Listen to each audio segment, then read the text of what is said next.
Defense. John Hunter and Thomas Lane, from Mr. McIntyre, Your Honor. Mr. Goldstein is detained. All right. Let's start with the charge. Did both of you have a chance to review the charge last night? Yes, Your Honor. I did, Your Honor, and we filed our objections and requested proposed language in writing last night. I do have one supplemental instruction that I'm filing at this exact second that also needs to be included that I omitted last night. All right, I don't understand why this hasn't been done sooner. As far as sending the request out, State, have you received the request? The one from last night, yes, we have. We were not aware. He did mention that he has another request this morning, but we have not seen that request yet. Okay, what is the request? Your Honor, we had talked at the bench conference about the request that displaying a weapon does not constitute deadly force if it's merely exhibited to show that the actor is capable of using deadly force. And informally off the record, the court told us that wouldn't be included, but for preservation's sake, I have to file a written request with the wording, and so I just need to file that. The what I filed last night is also just what we discussed, and I'll be urging that before to finalize the court's charge. It's just our objections to what the court said it was not including, and the proposed language we think the court should include that the court indicated it would not include, just for the purposes of the record. All right. You'll just give me a couple seconds. I'll have this filed, and I can email a copy to everyone so it'll be readable right now. I understand the court's aware of the language and has told me that it will not be included. It's just for the purposes of the record.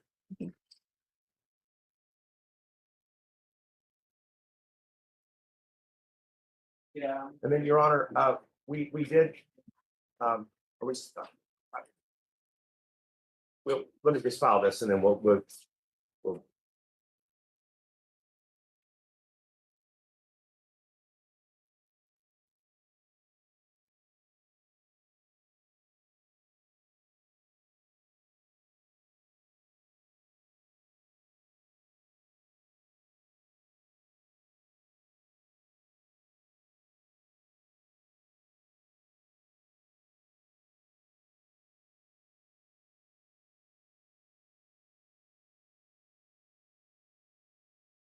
Those put out, both of them, please.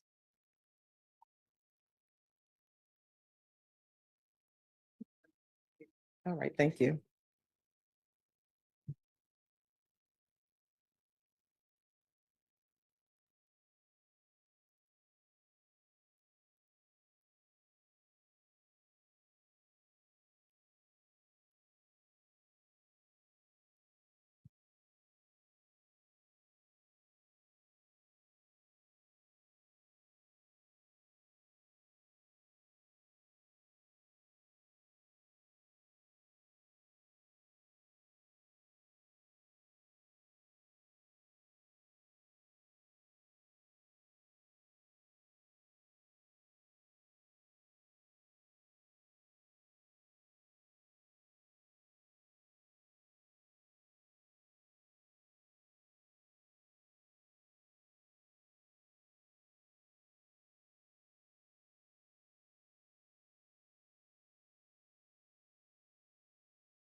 Thank you.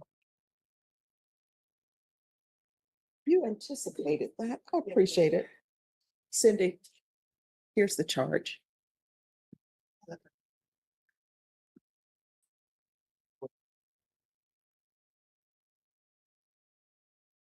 Welcome. Mhm.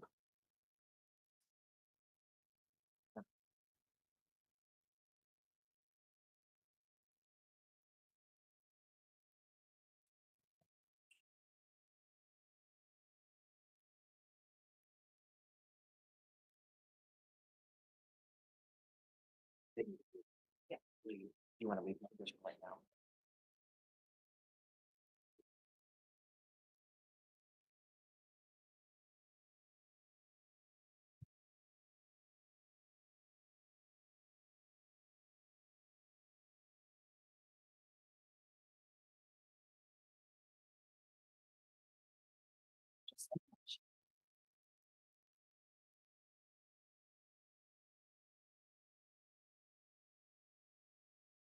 Thank you.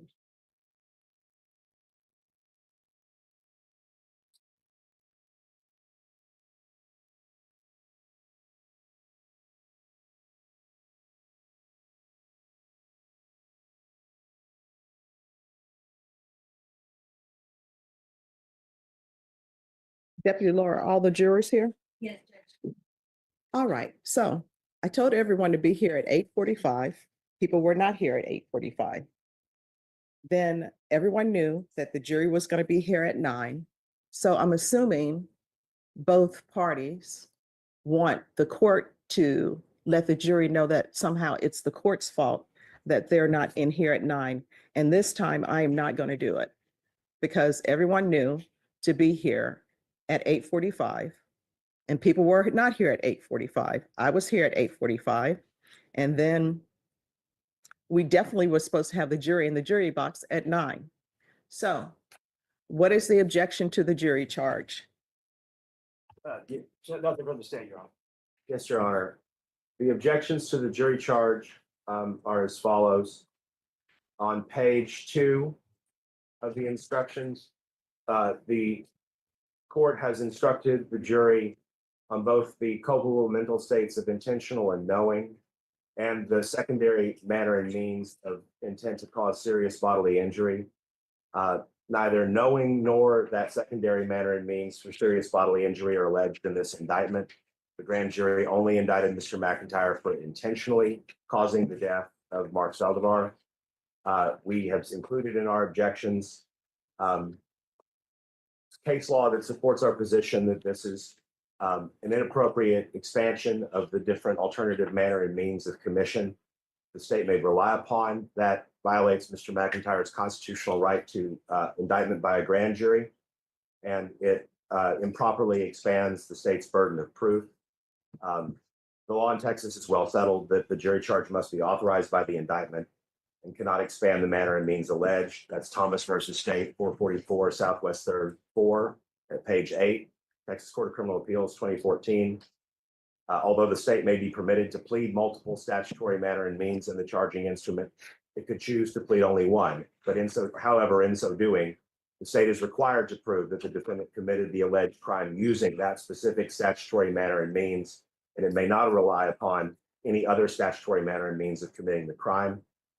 This I will expand upon in the objections to the charge on knowingly and the act that creates a substantial risk of death.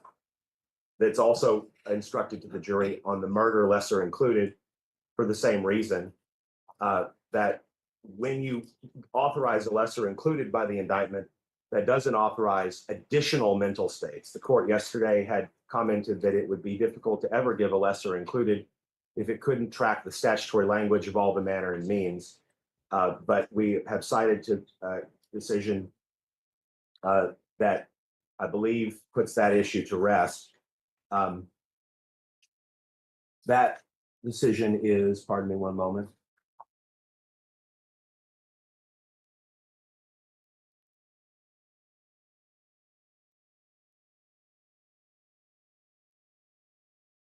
Castillo versus State, 7 Southwest 3rd, 253 at 258, Court of Appeals, Austin, 1999, citing Barnes versus State, Court of Criminal Appeals, 1983, 644 Southwest 2nd 1.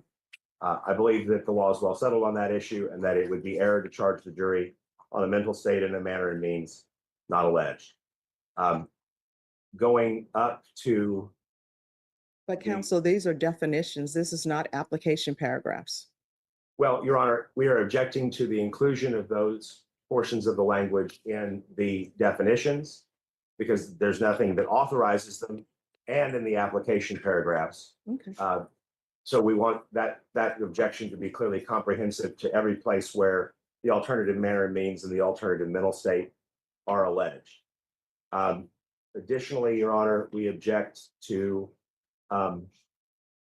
the inclusion of definitions of both intentional conduct for the result and intentional conduct for the nature of the offense.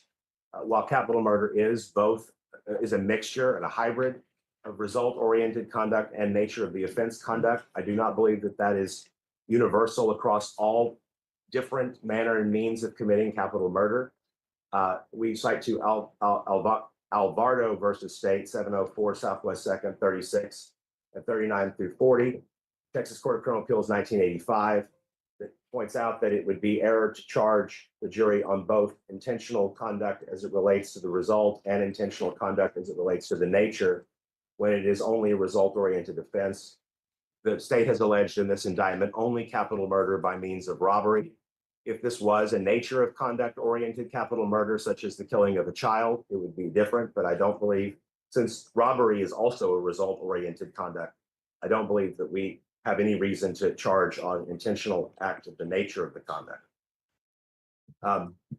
We also would point out to the court that I believe it was agreed upon by the parties last night that on page 9 of the last revised portion of the charge that was sent yesterday evening on the accomplice witness rule, that the language on page 9 after the phrase commission of the offense, comma, but it must tend to connect the defendant with its commission, does not track the statutory language and is redundant. And we believe that that places undue emphasis on the issue of tending to connect the defendant with its commission and waters down and Just a glosses second. What over. page is that on? Is that on the final draft that's been submitted? Yes, Your Honor, I believe so. Well, I mean, do we know so? What page? Page 9, It's Judge. page 9. I think we all agreed that that language should be taken out, but it appeared in the final version. And where on page 9? It's if you go up from the last from the end of the paragraph, 1, 2, 3, 4 lines, middle of that 4th line, comma, but it must tend to connect the defendant with its commission, comma. All right, I think my page 9 is different from yours. Let me see.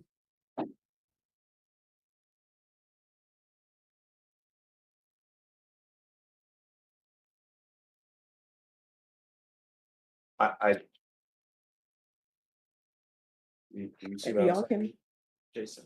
Or is it- I got My it. accomplice witness starts on page 7 of the charge that Barbara percent. okay. So Well, you're probably right, because I put my objections in my footnotes. That Mhm. came to pagination. I didn't think of that. It's in the accomplice witness instruction, and it is the last paragraph of the accomplice witness instruction. So this would be section 9 of the court's charge. Okay.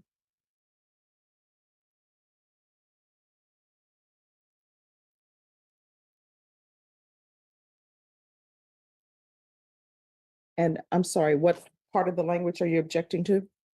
If the 4th line from the bottom of section 9 reads, if you find that an offense was committed, comma, and the corroboration is not sufficient if it merely shows the commission of the offense. And we're objecting to the language after that comma, the phrase, but it must tend to connect the defendant with its commission. That phrase is already used a few lines above in that same paragraph.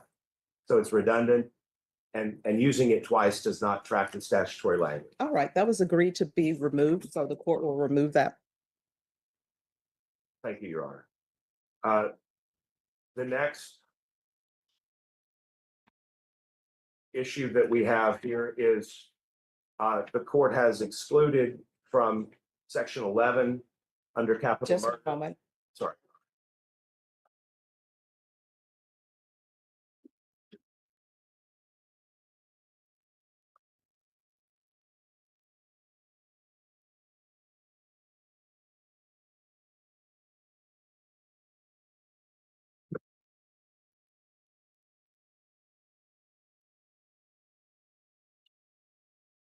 Yep. Let you go. Let you go.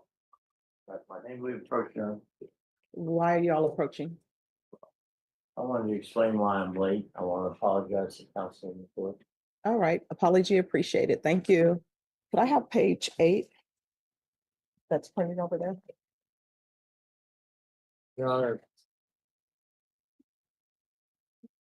May I have the record reflect that apparently your discussion with able civil counsel from Houston paid off?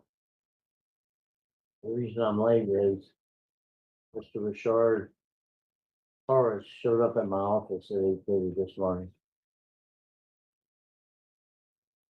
And I'm gonna let him sit there.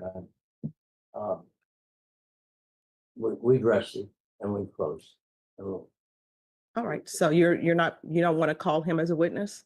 I think it's too late. We've got a jury waiting and. No, do you want to call him as a witness?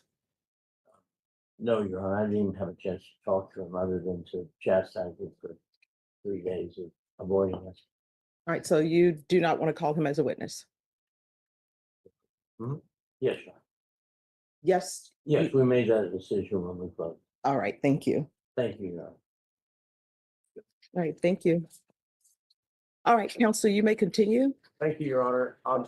The section 11 begins the provisions for capital murder as charged in the indictment. The court yesterday in the informal charge conference indicated that it would not charge the jury on self-defense as it related to capital murder on the rationale that if in fact there was a robbery, you can't be justified in killing the victim of the robbery. And while I understand that logic, I do believe that it can be charged.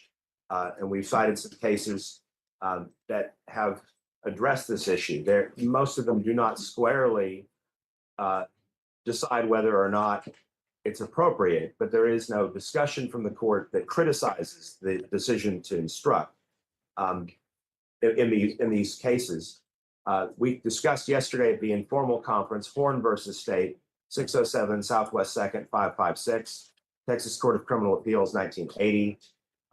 That's, I believe, authored by Justice Sam Houston Clinton.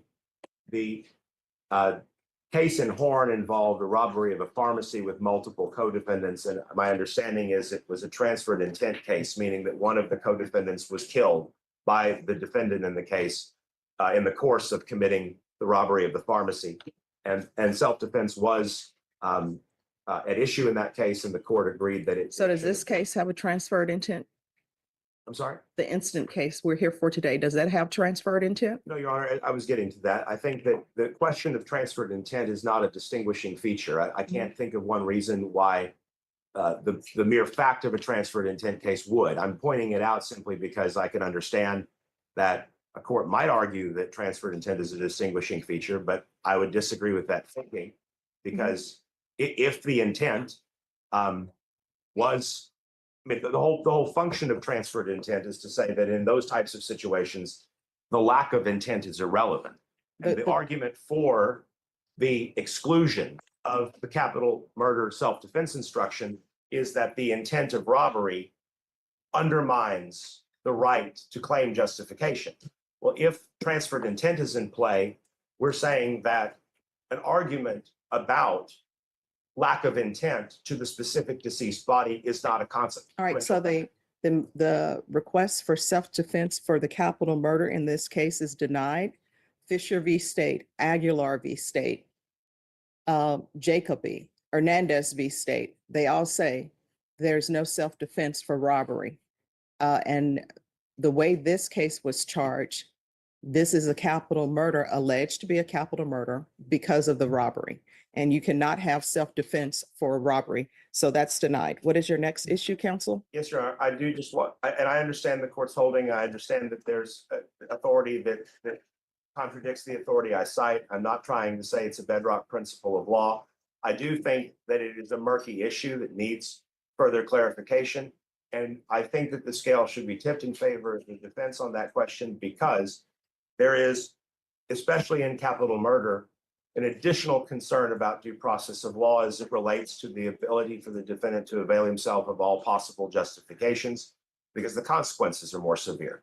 And I think that foreclosing that and saying that we can't really have those arguments because all of those arguments fundamentally boil down to disputes over the intent of the actor, and that those are best left for argument to the jury, is needlessly foreclosing a defense that would be available for the underlying murder. And in this case in particular, the underlying murder is being alleged as a lesser included. All right, so the capital murder self-defense request for the capital murder is denied. Yes, I understand, Your Honor. As to the lesser included defense of murder, the defense objects. I want the record to be clear. We do not want that instruction. We believe that the evidence in this case, if it can prove any guilt at all, would only be sufficient to prove the offense of capital murder and not a lesser included offense. That said, and that objection being made, we similarly agree to the charging of the jury on the alternative mental state, as I've said, and the alternative manner and means.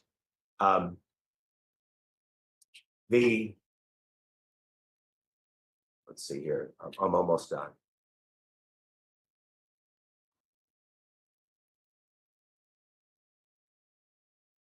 I did not brief this issue, Your Honor, but because I'm not asking for proposed language, I do want to also lodge an objection to the inclusion of the law of parties.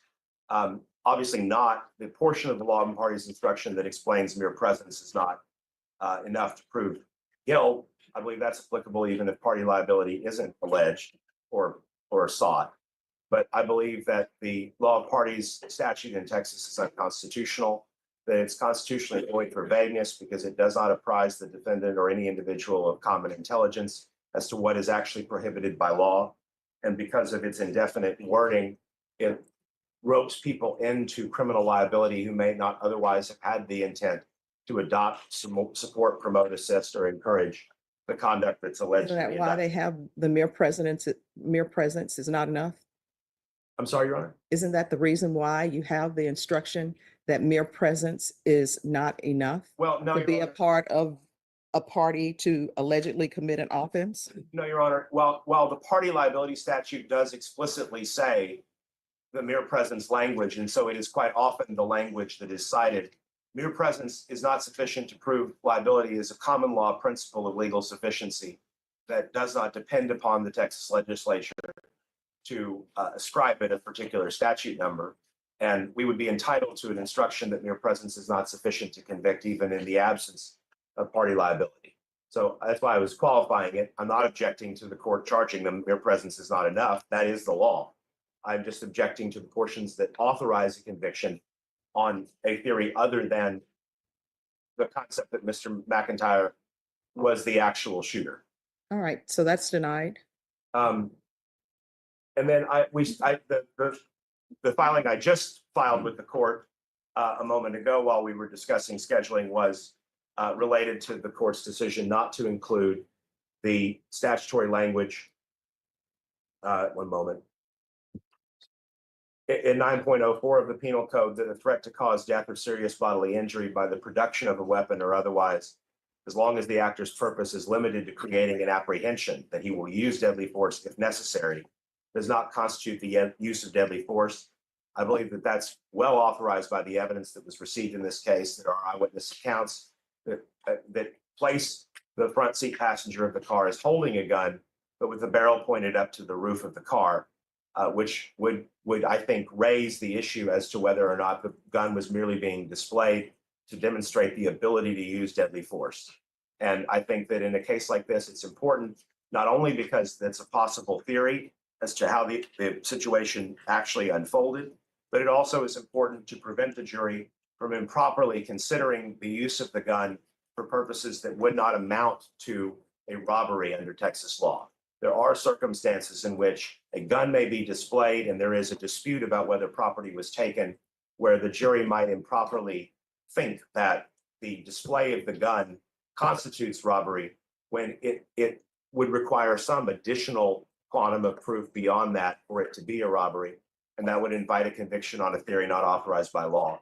So I think that Mr. McIntyre will be materially prejudiced if that instruction is not there, particularly if the state tries to argue that they only need to establish that a weapon was displayed to be able to prove the robbery.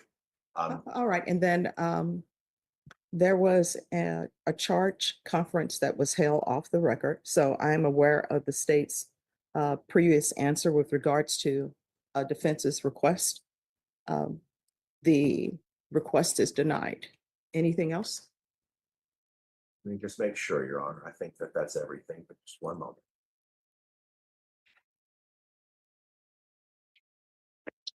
I've also included, Your Honor, requests for a mistake of fact instruction. We discussed at the informal charge conference yesterday. All right, that's denied.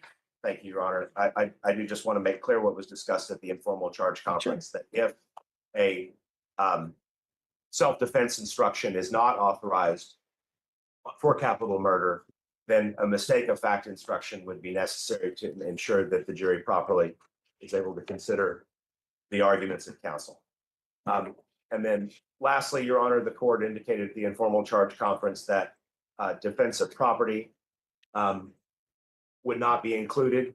It was in an original draft of the court's preliminary charge, which I would ask, just out of an abundance of caution, be made part of the record for the purposes of appeal. But I have included that language here. I did change it to reflect the burglary of a vehicle.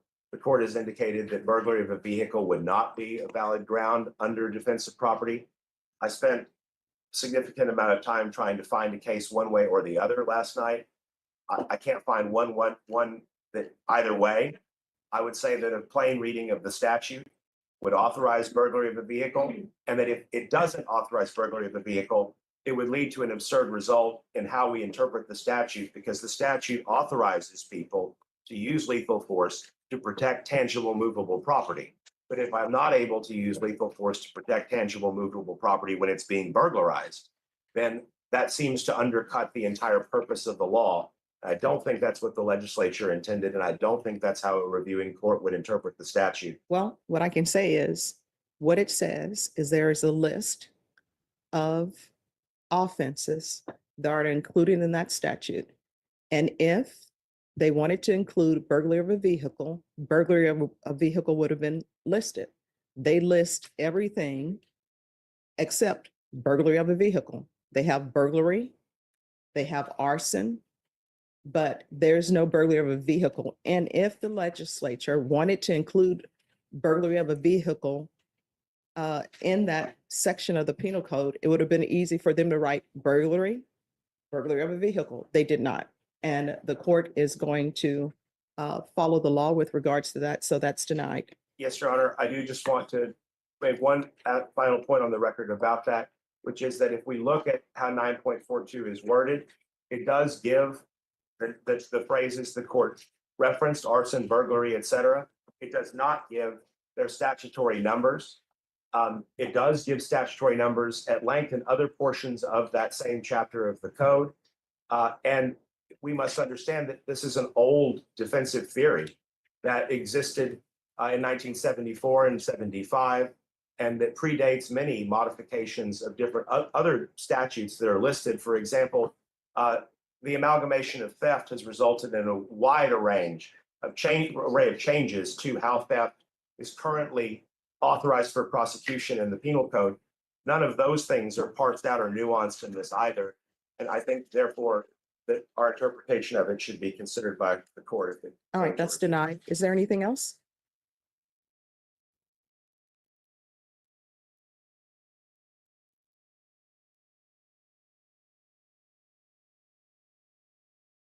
One moment, Your Honor, I just want to make sure. Sure.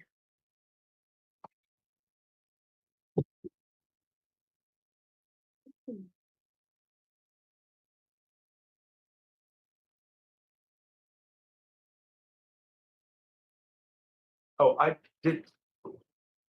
Forgive me if I'm wrong. I have too many versions in my head.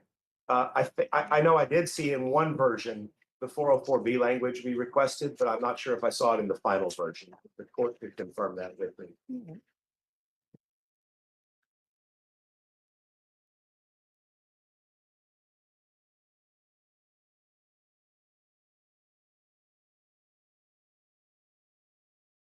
Seven, Your Honor. All right. Page 27. Yes. Okay. For some reason, it's not coming up on my cert. It's under paragraph 16. It's not. I see that now. Thank you very much. All right, and you wanted that included, correct? Yes, absolutely. I just want to make sure it got in there. Okay. I would also request that the court give an instruction that tracks the language of Rule 613 of the Rules of Evidence. All right, to that's inform the denied. jury. Uh, Apart from that, Your Honor, I believe that everything else is detailed in either the supplement or in the original objections that were filed last night. And so if the court would accept for the purposes of the record, I would like to just object to the entirety of the charge given outside the presence of the jury All right. before the court reads the charge. all right, that's denied. Thank you, Judge. You're welcome. And counsel, here's a copy of defense. This is the copy of your objection. So if you want that admitted into the record for purposes of appeal, Yes, Your Honor, I would Right. like to do that now. yes. And then. And I don't know what number you're all on for the record. Oh, well, I mean, I don't, because it's a filing, Mhm. I don't think, it will be in the clerk's record. I don't think it Okay. needs to be admitted as an exhibit. Okay. So, If you want to, I mean, then, it doesn't hurt. Why not? It's Yes. just, I would really hate if that's the reason. Mhm. And then, of course, I did file that supplemental while we were sitting here at the court, which I won't have, I don't think it will even be accepted by the clerk until later today. all right, if you will email that to the court, we can print it out and then you can include it with your, with that Thank you, Judge. charge.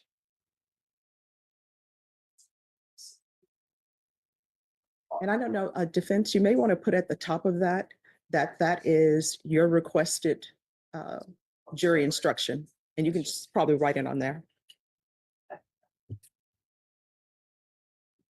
And counsel, what I would suggest is the additions that you have, if you'll just print that out as well, and you can just combine it in that one. Thank you, Judge. You're welcome. So we're off the record briefly. Mr. Goldstein, IT is here so they can see if they can get your information to show on the screen. I don't want to interrupt anything. No, it's not a problem. Can I do it while they're here? Oh, yeah, While you're. yes, Okay. sure.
Now what I'm gonna do next is have this done here.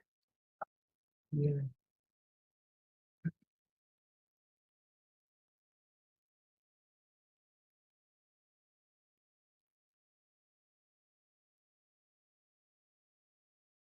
Oh, here. Oh, Good thank you. Do some work on it. He's gonna what? To do some work on him. Oh, okay. So Whenever you're done, just save to on that drive and plug it into that. We'll be able to pull that. Okay. Yeah, that part I can help you. yeah. with. And get back to where I was. How to get back to where you were? Okay, so your resolution was up. Your where?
So everyone equipment works? I don't want to put it out in the universe, but I shouldn't put it in the universe, right?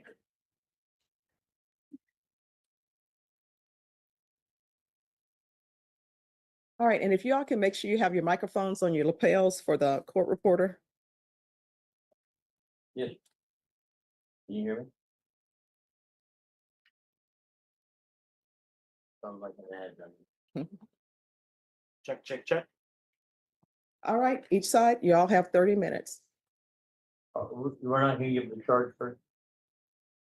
Yes, I'm gonna read the charge. Oh, that's- Unless y'all want to, does anybody want to keep the charge a secret? I was hoping not to. Well, you know what's so funny? Well, it's not really funny. So I was trying a case in one of the precinct courts, and I was telling the judge, excuse me, I think the jury charge needs to be read. And you know what that judge told me? I'm charging them to go deliberate. I like And that was an elected position. Should I say who it was? I'd like to know. that. Okay.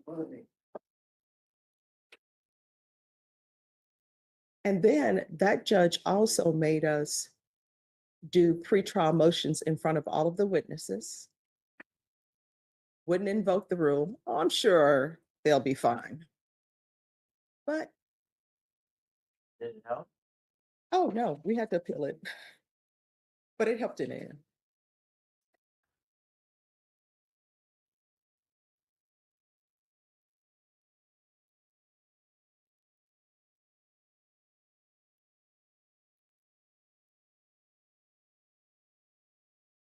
You ready? Oh, just one second. We're back on the record in 2019 CR 12495 State versus Taymor McIntyre. Could I have parties announce?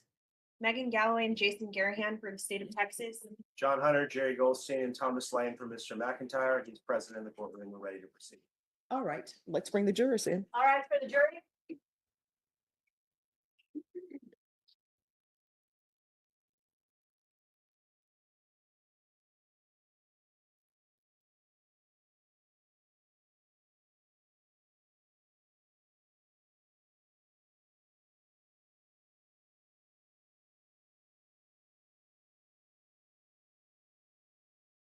Please be seated. All right, ladies and gentlemen, you've heard all of the evidence that you're going to hear in the case at this time. What I'm going to read to you is the charge of the court. It's the jury charge. You do not have to memorize it. The original will be sent back with you when you begin your deliberations. Charge of the court. Members of the jury, the defendant Taymor McIntyre stands charged by indictment with the offense of capital murder alleged to have been committed on or about the 23rd day of April 2017 in Bexar County, Texas. The defendant has pleaded not guilty. 1, the law regarding murder. Our law provides that a person commits the offense of murder if he intentionally or knowingly causes the death of an individual, or if he intends to cause serious bodily injury and commits an act clearly dangerous to human life that causes the death of an individual. 2, the law regarding capital murder. Our law provides that a person commits the offense of capital murder when such person commits the offense of murder by intentionally causing the death of an individual in the course of committing or attempting to commit the offense of robbery. 3, the law regarding manslaughter. Our law provides that a person commits the offense of manslaughter if he recklessly causes the death of an individual. 4, the law regarding robbery. Our law provides that a person commits the felony offense of robbery if, in the course of committing theft, as defined hereinafter, and with intent to obtain or maintain control of the property, he intentionally, knowingly, or recklessly causes bodily injury to another, or he intentionally or knowingly threatens or places another in fear of imminent bodily injury or death. 5, the law regarding theft. Our law provides that a person commits the offense of theft if he unlawfully appropriates property with the intent to deprive the owner of property. 6, applicable statutory definitions. Appropriation and appropriate mean to acquire. Appropriation and appropriate mean to acquire or otherwise exercise control over property other than real property. Appropriation of property is unlawful if it is without the owner's effective consent. Attempt to commit an offense occurs if, with specific intent to commit an offense, a person does an act amounting to more than mere preparation that tends but fails to affect the commission of the offense intended. Bodily injury means physical pain, illness, or any impairment of physical condition. A deadly weapon means a firearm or anything that in its use or intended use is capable of causing death or serious bodily injury. Deprive means to withhold property from the owner permanently or for so extended a period of time that a major portion of the value or enjoyment of the property is lost to the owner.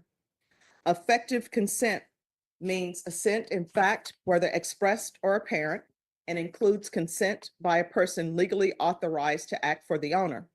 Consent is not effective if induced by deception or coercion.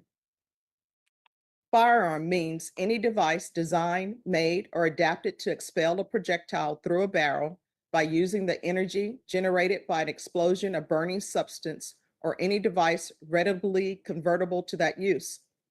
In the course of committing an offense means conduct that occurs in an attempt to commit, during the commission, or an immediate flight after the attempt or commission of the offense. Individual means a human being who is alive. Owner means a person who has title to the property, possession of the property, or a greater right to possession of the property than the person charged. Property means tangible or intangible personal property or documents, including money that represents or embodies anything of value. Serious bodily injury means bodily injury that creates a substantial risk of death or that causes death, serious permanent disfigurement, or protracted loss or impairment of the function of any bodily member or organ. 7, definitions of intentionally, knowingly, and recklessly. A person acts intentionally or with intent with respect to result of his conduct when it is his conscious objective or desire to cause the result. A person acts intentionally or with intent with respect to the nature of his conduct when it is his conscious objective or desire to engage in the conduct. A person acts knowingly or with knowledge with respect to a result of his conduct when he is aware that his conduct is reasonably certain to cause the result. A person acts knowingly or with knowledge with respect to the nature of his conduct or to circumstances surrounding his conduct when he is aware of the nature of his conduct or that the circumstances exist. A person acts recklessly or is reckless with respect to the result of his conduct when he is aware of but consciously disregards a substantial and unjustifiable risk that the result will occur. A person acts recklessly or is reckless with respect to the circumstances surrounding his conduct when he is aware of but consciously disregards a substantial and unjustifiable risk that the circumstances exist. The risk must be of such a nature and degree that its disregard constitutes a gross deviation from the standard of care that an ordinary person would exercise under all the circumstances as viewed from the actor's standpoint. 8, the law regarding parties. Our law provides that a person is criminally responsible as a party to an offense if the offense is committed by his own conduct or by the conduct of another, which he is criminally responsible, or by both. Each party to an offense may be charged with the commission of the offense. Mere presence alone will not make a person a party to an offense. A person is criminally responsible for an offense committed by the conduct of another if acting with intent to promote or assist the commission of the offense he solicits, encourages, directs, aids, or attempts to aid the other person to commit the offense. 9, the law regarding an accomplice witness. You are instructed that an accomplice witness, as the term is here in use, means any person connected to the crime charged as a party thereto, and includes all persons who are connected with the crime as such parties by unlawful act or omission on their part, transpiring either before or during the time of the commission of the offense, and whether or not they were present and participated in the commission of the crime. You are instructed that a conviction cannot be had upon the testimony of an accomplice witness's testimony unless the jury first believe that the accomplice witness testimony is true and that it shows the defendant is guilty of the offense charged against him. And even then, you cannot convict unless the accomplice witness testimony is corroborated by other evidence tending to connect the defendant with the offense charged, and the corroboration is not sufficient if it merely shows the commission of the offense. The witness, Joanna Reyes, is an accomplice if an offense was committed, and you cannot convict the defendant upon her testimony unless you first believe that the portion of her testimony that ascribed guilt to the defendant is true and shows that the defendant is guilty as charged. And then you cannot convict the defendant upon said testimony unless you further believe that there is evidence in the case outside the testimony of Joanna Reyes tending to connect the defendant with the offense committed. If you find that an offense was committed and the corroboration is not sufficient if it merely shows the commission of the offense, and then from all of the evidence, you must believe beyond a reasonable doubt that the defendant is guilty of the offense charged against him. 10, self-defense in defense of third person or persons.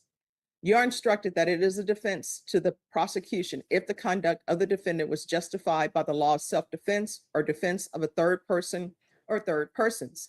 You are instructed that a person is justified in using force against another when and to the degree he reasonably believes the force is immediately necessary to protect himself against the other's use or attempted use of unlawful force. The use of force against another is not justified, 1, in response to verbal provocation alone. Just one moment.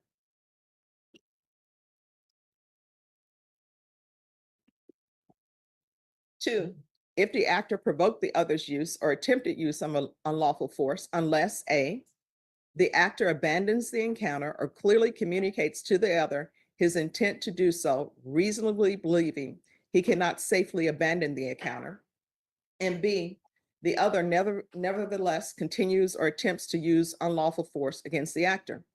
A person is justified in using deadly force against another, 1, if the person will be justified in using force against the other in the first place, as set out above, and 2, when and to the degree the person reasonably believes the deadly force is immediately necessary to protect himself against the other's use or attempted use of unlawful deadly force.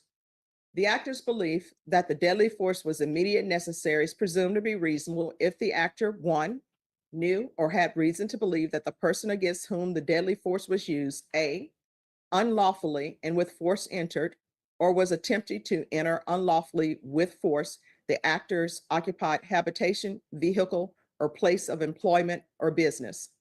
B, unlawfully and with force removed or was attempting to remove unlawfully and with force the actor from the actor's habitation, vehicle, or place of business or employment.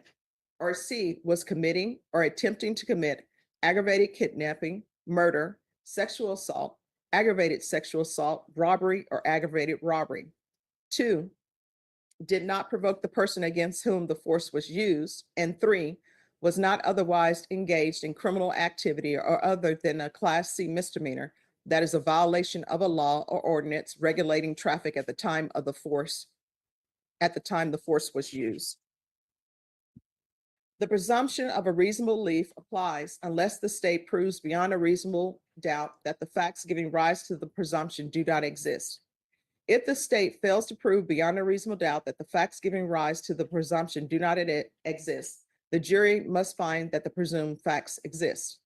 If the jury has a reasonable doubt as to whether the facts giving rise to the presumption do not exist, the presumption applies and the jury must consider the presumed fact to exist. Even if the jury finds that the state has proven beyond a reasonable doubt that the facts giving rise to the presumption do not exist, the state must prove beyond a reasonable doubt each of the elements of the offense charged in the indictment. A person, one, who has the right to be present at the location where the deadly force is used, and two, who has not provoked the person against whom the deadly force is used, and three, who is not engaged in criminal activity at the time of the deadly force is used, is not required to retreat before using deadly force. If all three of these factors are met, then in determining whether such actor reasonably believed that the use of force is necessary, a finder of fact may not consider whether the actor failed to retreat.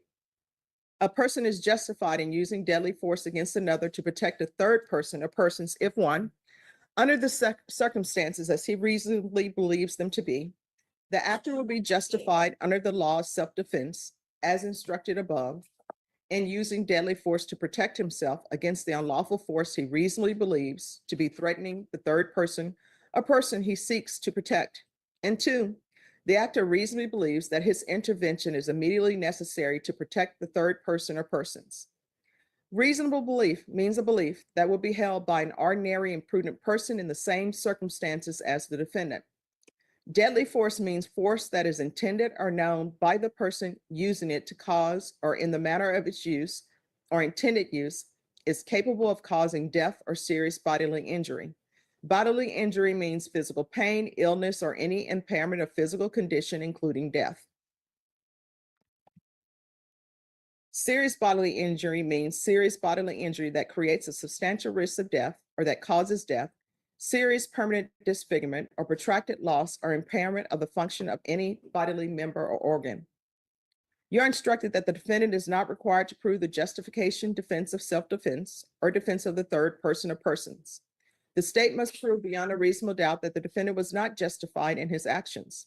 Thus, even if you unanimously find beyond a reasonable doubt that the defendant has committed an offense, as instructed herein, the state must still prove beyond a reasonable doubt that the conduct of the defendant was not justified. 11, capital murder is charged in the indictment.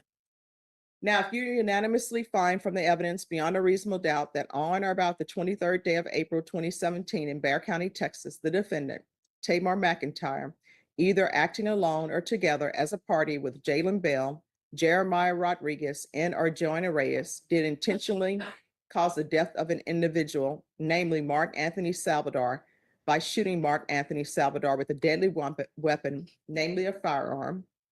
Taymor McIntyre either acting alone or together as a party with Jalen Bell, Jeremiah Rodriguez, and or Joanna Reyes was in the course of committing or attempting to commit the offense of robbery of Mark Anthony Salivar, then you will find the defendant, Taymor McIntyre, guilty of the offense of capital murder as charged in the indictment. You will not consider paragraphs 12 through 15. But if you do not so believe, or if you have a reasonable doubt thereof, then you will acquit the defendant of the offense of capital murder as charged in the indictment, say by your verdict not guilty of the charge offense of capital murder, and proceed to paragraph 12 to consider whether the defendant is guilty or not guilty of the lesser included offense of murder. 12, lesser included offense of murder. Now, if you unanimously find from the evidence beyond a reasonable doubt that on or about the 23rd day of April 2017 in Bexar County, Texas, the defendant, Taymor McIntyre, either acting alone or together as a party with Jalen Bell, Jeremiah Rodriguez, and or Joanna Reyes, did intentionally or knowingly cause the death of an individual, namely Mark Anthony Saldivar, by shooting Mark Anthony Saldivar with a deadly weapon, namely a firearm, or the defendant Taymor McIntyre, either acting alone or together as a party with Jalen Bell, Jeremiah Rodriguez, and or Joanna Reyes with the intent to cause serious bodily injury to an individual, namely Mark Anthony Salvador, did commit an act clearly dangerous to human life that caused the death of Mark Anthony Salvador by shooting Mark Anthony Salvador with a deadly weapon, namely a firearm, then you will next decide whether Taymor McIntyre was justified under the law of self-defense or defense of a third person or persons. You will skip over paragraph 13. Do not consider the lesser included offense of manslaughter, but instead proceed to paragraph 14. But if you do not so believe, or if you have a reasonable doubt thereof, then you will acquit the defendant of the lesser included offense of murder, say by your verdict not guilty of the lesser included offense of murder, and proceed to paragraph 13 to consider whether the defendant is guilty or not guilty of the lesser included offense of manslaughter. 13, lesser included offense of manslaughter. Now, if you unanimously find from the evidence beyond a reasonable doubt that on or about the 23rd day of April 2017 in Bexar County, Texas, the defendant, Taymor McIntyre, either acting alone or together as a party with Jalen Bell, Jeremiah Rodriguez, and or Joanna Reyes, did recklessly cause the death of an individual, namely Mark Anthony Salvador, by shooting Mark Anthony Salvador with a deadly weapon, namely a firearm, then you will next decide whether Taymor McIntyre was justified under the law of self-defense or defense of a third person or persons. Skip over paragraph 14 and proceed to paragraph 15.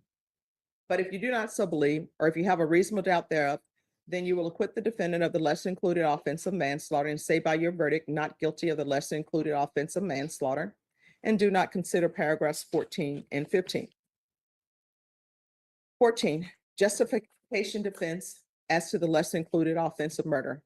Keeping in mind the instructions given in paragraph 10 on the justification defenses of self-defense and defense of a third person or persons, if you find from the evidence beyond a reasonable doubt that the defendant, Taymor McIntyre, either acting alone or together as a party with Jalen Bell, Jeremiah Rodriguez, and or Joanna Reyes, committed the lesser included offense of murder as instructed in paragraph 12, but you further find from the evidence that, or you have a reasonable doubt as to whether at the time he did so, 1, Taymor McIntyre reasonably believed, or is presumed to have reasonably believed, as viewed from his standpoint, that Mark Anthony Salvador was using or attempting to use unlawful deadly force against Taymor McIntyre and or Jalen Bell and or Jeremiah Rodriguez and or Joanna Reyes, and 2, Taymor McIntyre reasonably believed, or is presumed to have reasonably believed, as viewed from his standpoint, that his use of deadly force and the degree of deadly force used were immediately necessary to protect himself and or Jalen Bell and or Jeremiah Rodriguez and or Joanna Reyes against Mark Anthony Salvador's use or attempted use on unlawful deadly force. And 3, Taymor McIntyre's use of deadly force was not in response to verbal provocation alone. And 4, Taymor McIntyre did not provoke Mark Anthony Salvador's use or attempted use of unlawful force, or if he did, he abandoned the encounter and clearly communicated to Mark Anthony Salvador his intent to do so, reasonably believing he could not safely abandon the encounter, and Mark Anthony Salvador nevertheless continued or attempted to use unlawful force against Taymor McIntyre. Then you will find in favor of Taymor McIntyre on his claim of self-defense and or defense of third person or persons, and acquit the defendant, Taymor McIntyre, of the lesser included offense of murder, and say by your verdict not guilty of the lesser included offense of murder as instructed in paragraph 12. Do not complete the verdict form for the lesser included offense of manslaughter and skip to paragraph 15. However, if you find from the evidence beyond a reasonable doubt that the defendant Taymor McIntyre either acting alone or together as a party with Jalen Bell, Jeremiah Rodriguez, and or Joanna Reyes committed the lesser included offense of murder as instructed in paragraph 12, and you further find from the evidence beyond a reasonable doubt that one, Taymor McIntyre did not reasonably believe and is not presumed to have reasonably believed, as viewed from his standpoint, that Mark Anthony Salvador was using or attempted to use unlawful deadly force against Taymor McIntyre and Jalen Bell and Jeremiah Rodriguez and Joanna Reyes, or two, Taymor McIntyre did not reasonably believe and is not presumed to have reasonably believed, as viewed from his standpoint, that his use of deadly force and the degree of deadly force used were immediately necessary to protect himself and Jalen Bell and Jeremiah Rodriguez and Joanna Reyes against Mark Anthony Salvador's use or attempted use of unlawful deadly force, or three, Taymor McIntyre's use of deadly force was in response to verbal provocation alone, or four,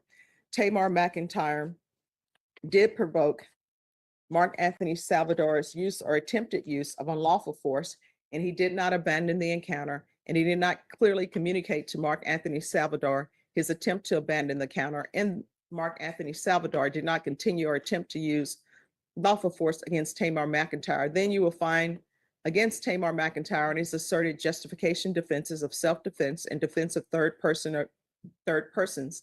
And you will find the defendant Taymor McIntyre guilty of the lesser included offense of murder as instructed in paragraph 12. Do not complete the verdict form for the lesser included offense of manslaughter and skip to paragraph 15.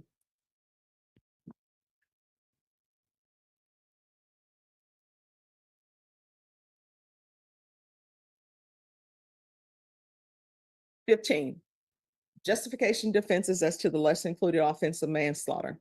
Keeping in mind the instructions given in paragraph 10 on the justification of self-defense and defense of third person or persons, if you find from the evidence beyond a reasonable doubt that the defendant, Taymor McIntyre, either acting alone or together as a party with Jalen Bell, Jeremiah Rodriguez, and or Joanna Reyes committed the lesser included offense of manslaughter as instructed in paragraph 13, but you further find from the evidence that, or you have a reasonable doubt as to whether at the time he did so, one, Taymor McIntyre reasonably believed or is presumed to have reasonably believed, as viewed from his standpoint, that Mark Anthony Salvador was using or attempted to use unlawful deadly force against Taymor McIntyre and or Jalen Bell and or Jeremiah Rodriguez and or Joanna Reyes, and two, Taymor McIntyre reasonably believed or is presumed to have reasonably believed, as viewed from his standpoint, that his use of deadly force and the degree of deadly force used were immediately necessary to protect himself and or Jalen Bell and or Jeremiah Rodriguez and or Joanna Reyes against Mark Anthony Salvador's use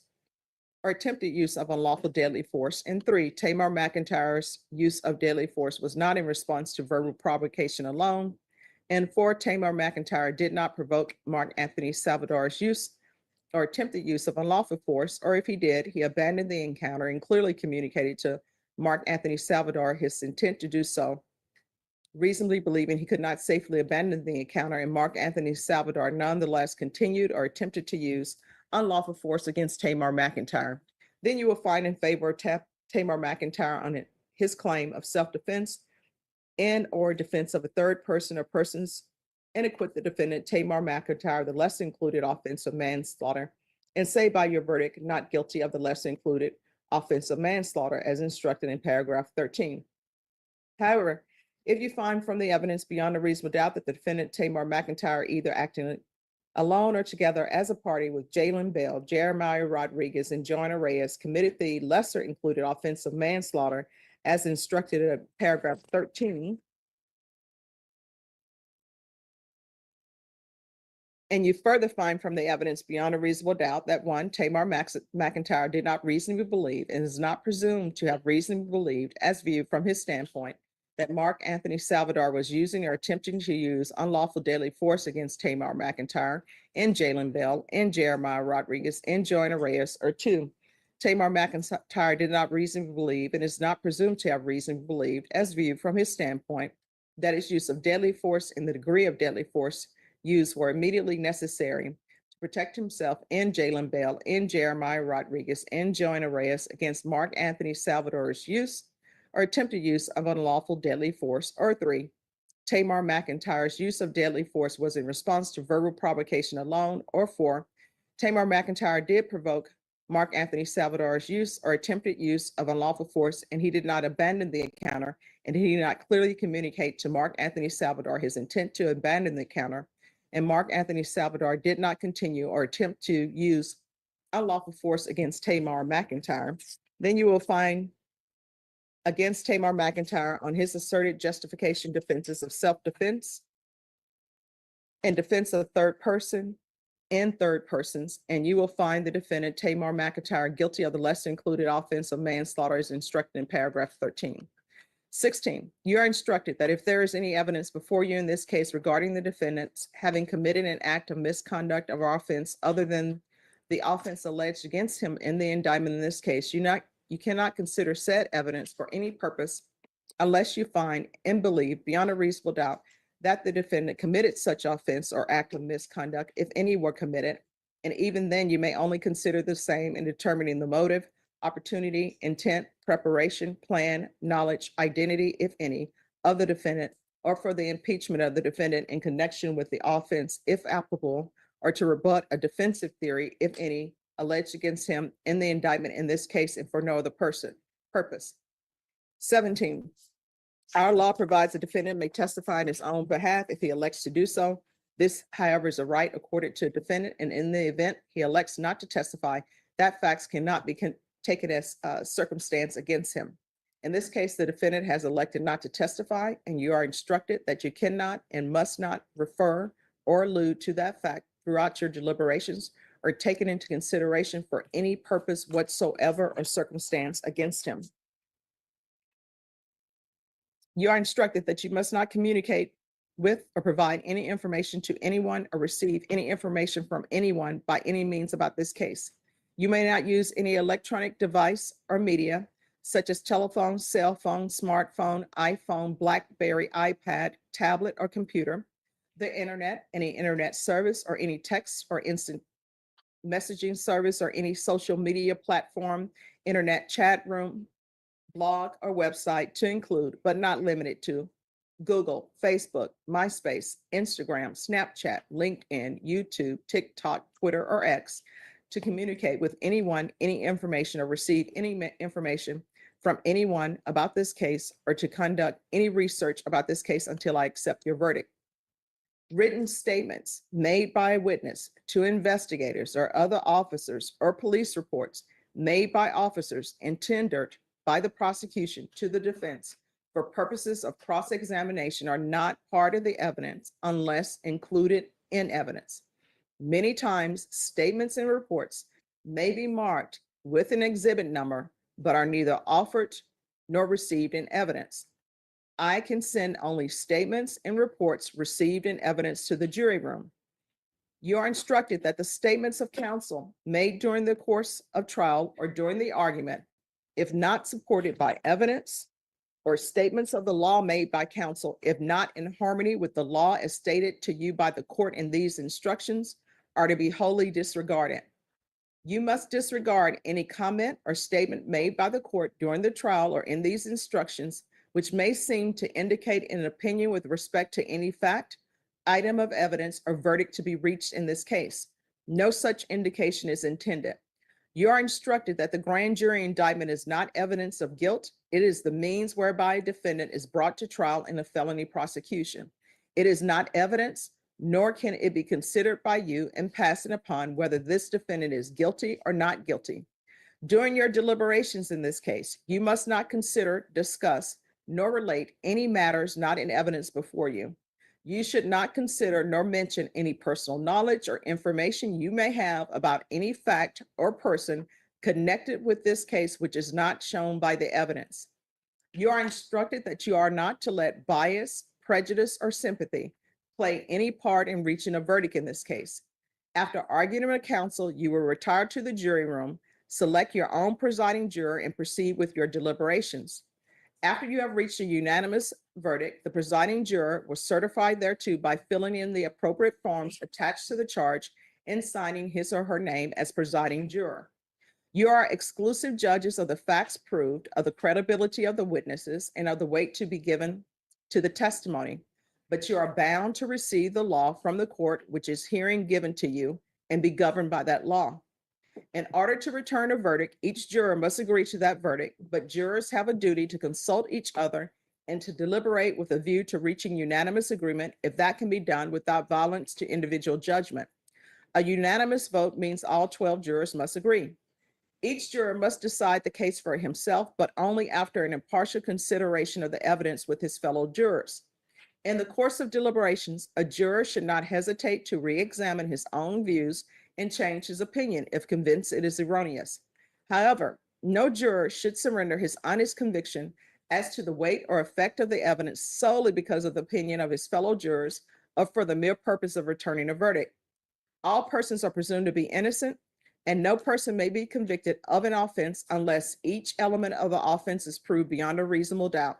The fact that a person has been arrested, confined, or indicted for, or otherwise charged with the offense gives rise to no inference of guilt at his trial. The law does not require a defendant to prove his innocence or produce any evidence at all. The presumption of innocence alone is sufficient to acquit the defendant unless the jurors are satisfied beyond a reasonable doubt of the defendant's guilt after a careful and impartial consideration of all the evidence in the case. The prosecution has the burden of proving the defendant guilty, and it must do so by proving each and every element of the offense charged beyond a reasonable doubt. And if it fails to do so, you must acquit the defendant. It is not required that the prosecution prove guilt beyond all possible doubt. It is required that the prosecution's proof excludes all reasonable doubt concerning the defendant's guilt. In the event you have a reasonable doubt as to the defendant's guilt after considering all the evidence before you and these instructions, you will acquit him and say by your verdict not guilty. Suitable forms for your verdict are attached to the charge for your convenience if you care to use them, but they are not intended to suggest to you in any way what your verdict should be, and you may or may not, as you see fit, make use of them. At any rate, your verdict must be in writing and signed by your presiding juror.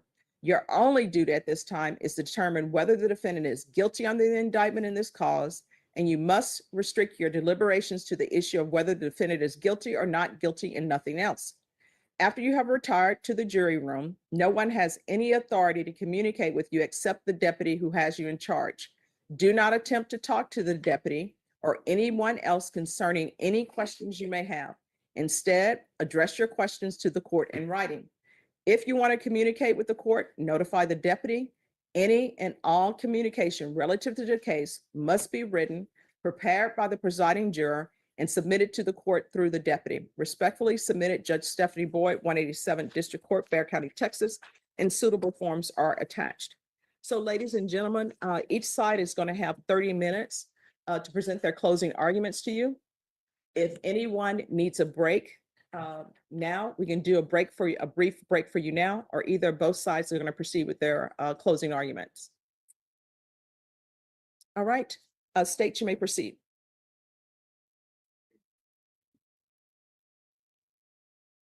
In the world of Taymor McIntyre, Mark Anthony Salivar was a nobody. Taymor McIntyre took Mark's life in that Chick-fil-A parking lot. He discarded him there like a piece of trash. And then when he got to El Potosino restaurant, he celebrated his slaying. Ladies and gentlemen, Mark Anthony Salivar was a somebody. He was a good son, a brother, a friend, a photographer, and tragically, he was the victim of a capital murder committed by the hands of that defendant sitting right there. And we're going to talk about the law that supports that. Now, in your jury form, you have the lesser included offenses of manslaughter and murder. Now, manslaughter is if a defendant recklessly causes the death of an individual. Murder is when the defendant intentionally or knowingly causes the death of an individual, or the defendant intended to cause serious bodily injury and committed an act clearly dangerous to human life that causes the death of an individual. Now let's talk about the mental state. Intentionally is legally defined as the conscious objective or desire of the defendant. Knowingly means that the defendant was aware of the nature of his conduct and the circumstances that existed. Ladies and gentlemen, this is not a manslaughter case. The defendant did not act recklessly. An example of manslaughter would be somebody waving around a firearm and they believe the safety is on and it goes off and kills somebody. That's not what happened here. The elements of capital murder. The state has proved these elements to you beyond a reasonable doubt. You heard multiple witnesses testify that this offense occurred on April 23rd, 2017. It occurred in that Chick-fil-A parking lot in Bexar County, Texas. You heard testimony that the defendant, Taymor McIntyre, was the shooter and that he was committing a robbery when he took Mark Anthony Saldivar's life intentionally, shooting Mark Anthony Saldivar with a firearm. Ladies and gentlemen, the law doesn't require you to be a mind reader. You can infer intent from words and circumstances and facts that surround the offense. So let's look at that. The defendant acted intentionally. He had his firearm displayed from that stoplight at McCullough. He had his firearm displayed the whole time to Chick-fil-A, and he opened his door, leaned half in and half out, and shot Mark Anthony Saldivar. Those are intentional acts. Now, regarding the robbery. Robbery starts at theft. Theft is the unlawful appropriation of another's property, and it is unlawful if you do not have the consent of the owner. What are the facts that prove theft here? You heard Lucy Saldivar testify that she gave her son Mark $10 before he went in that black Kia Forte. The physical evidence that supports the theft is Mark's wallet being at the Mexican restaurant. You see Jalen Bell putting on Mark's backpack at the Mexican restaurant, and Jalen Bell discarded Mark's phone there in the Chick-fil-A on their way out of the Chick-fil-A parking lot. Further, you heard Hester Rogers testify that the back passenger was yelling for help after being forced out of the vehicle. And Joanna Reyes testified that Taymor made the demand for Mark's backpack. Mark refused to give it up, and Taymor had possession of the backpack when Mark was forced out of the vehicle. And Joanna further testified that at the Mexican restaurant, Jalen Bell was mad because there was only $10 in the wallet. Now, how do we get to robbery? It is committing the theft while causing bodily injury to the victim to maintain control or retain control of the property. Ladies and gentlemen, you've heard multiple witnesses testify to that. And the photos from the ME, you saw the knot that Mark had on his forehead. You saw the contusions that he had near his nose and his mouth. That proves robbery.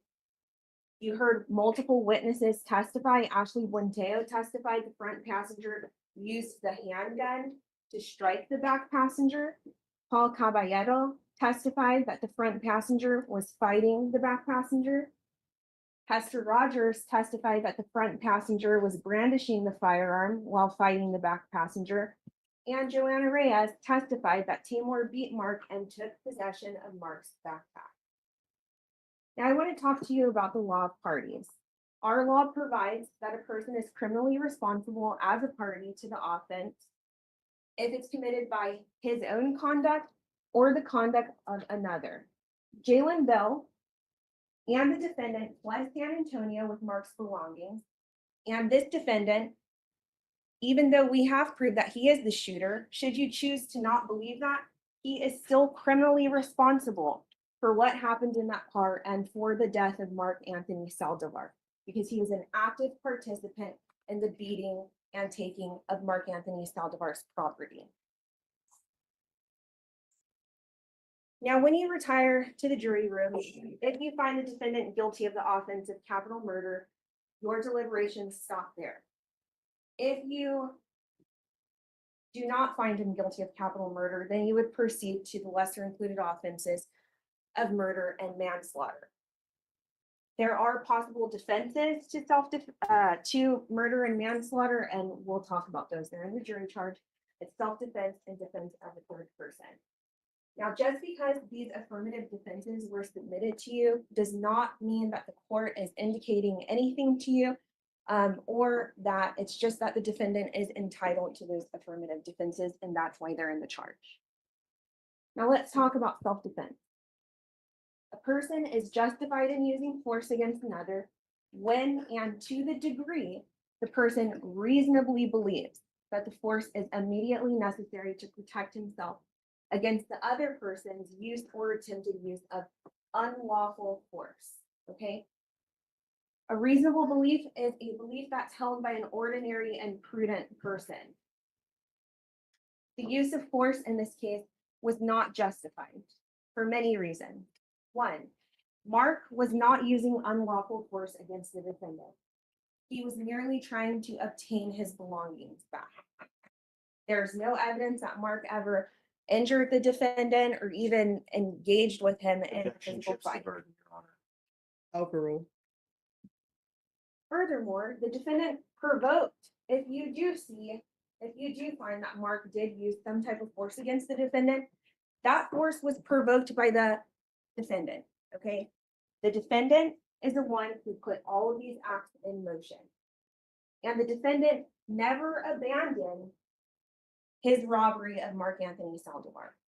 And I'll tell you what abandonment would have looked like. Defense is going to get up and argue, oh, the gun was just up in the air, oh, the gun was put away and then taken out again at the Chick-fil-A. No. What abandonment would have looked like in this case is giving Mark his things back and driving off. But that's not what happened. And you see that in the Chick-fil-A video. Now, talking about deadly force, 2 minutes. it's pretty much the same as what I just described, except the person that the defendant is acting against has to be using or attempting to use unlawful deadly force. Mark Anthony was not using any deadly force against the defendant. And the defendant does not get the presumption of reasonableness because he provoked Mark and the defendant was engaged in criminal activity, and that is that robbery. A person is justified in protecting a third party if they believe, or if they would have been justified in using self-defense themselves, which we've already established that the defendant was not entitled to. And the use of deadly force was not justified in this case because Mark was not using deadly force against anyone in the car. They were all using deadly force against him. Now, you all heard many witnesses in this case, and you're the exclusive judges of the facts proven, the credibility of the witnesses, and the weight to be given to the testimony. Now, I want to talk to you about the accomplice witness rule. Now, if you believe that Joanna's testimony, naming the defendant as the shooter, is true and shows the defendant guilty, you have to further believe that there is other evidence in the case to substantiate what her testimony was. And at that point, you can then find the defendant guilty. So let's talk about the other evidence in the case that tends to connect the defendant with the offense committed. The 911 calls, the lay witness testimony that you've heard. And defense is going to get up here and they're going to tell you, well, there were inconsistencies. Ladies and gentlemen, that's normal. There were multiple witnesses in this case, but they were not consistent about the important parts of this case. Who had the gun and who was in the front passenger? 2 And they're minutes going have to expired. argue, thank you, Judge. They're going to argue about the race. Some people said, oh, it was all Hispanics. I urge you to consider where the witnesses were. Elizabeth Adams did say she believed that the occupants of the Black Kia Forte were Hispanic. She was standing in the Doubletree parking lot. Everybody that was in the vicinity, Hester Rogers, who was standing right there on the curb, described him as a medium-skinned Black male, and the occupants of the car, Ashley Lenteo and her uncle, described a Black male as well. The Chick-fil-A video, the El Potosino video, the letter in the clothing and the trunk, the phone records, and the digital evidence all corroborate and tend to connect the defendant to this case and being the shooter in this case. The blue phone that was found in the front passenger glove compartment. Ladies and gentlemen, that digital evidence is telling you who is the owner of that phone. TayK47 iPhone and TayK47U at iCloud.com. That's the owner of that phone. Now, you have in State's Exhibit 141 phone records from Joanna Reyes's phone. And I want you to take a look at this, because what you will find is if you compare the phone records from Joanna to the call logs in the defendant's phone, which is State's Exhibit 140, you're going to see some overlap, which corroborates Joanna. That first phone number up there was last called in the defendant's phone on March 11th of 2017. The defendant had communication with that phone number 6 times. Beginning on April 23rd, 2017, Joanna's phone calls that number 20 times. The next number, the defendant had communication with that number at least 43 times, and the last call was on March 8th of 2017. Beginning on April 25th of 2017, you'll find that number 8 times in Joanna's phone records. And that last number, the defendant had over 80 interactions and last called on March 8th of 2017. And there's 14 calls from Joanna's phone beginning on April 20th of 2017. All of those things corroborate Joanna. Further, in that blue iPhone, there's a picture of the defendant wearing the slides that were in the car and are pictured in State Exhibits number 126. Ladies and gentlemen, at this time, your sole duty is to determine guilt or innocence in this case. The state is not required to prove our case beyond all doubt, just beyond reasonable doubt, and we have proven our case to you. You are not to let bias, prejudice, or sympathy play any part in your deliberations, and you have taken an oath to render a true verdict according to the law and the evidence in this case. Ladies and gentlemen, that verdict is finding the defendant guilty of capital murder. Thank you. All right, defense. Thank you, Your Honor. Just a moment to switch. Yes. the-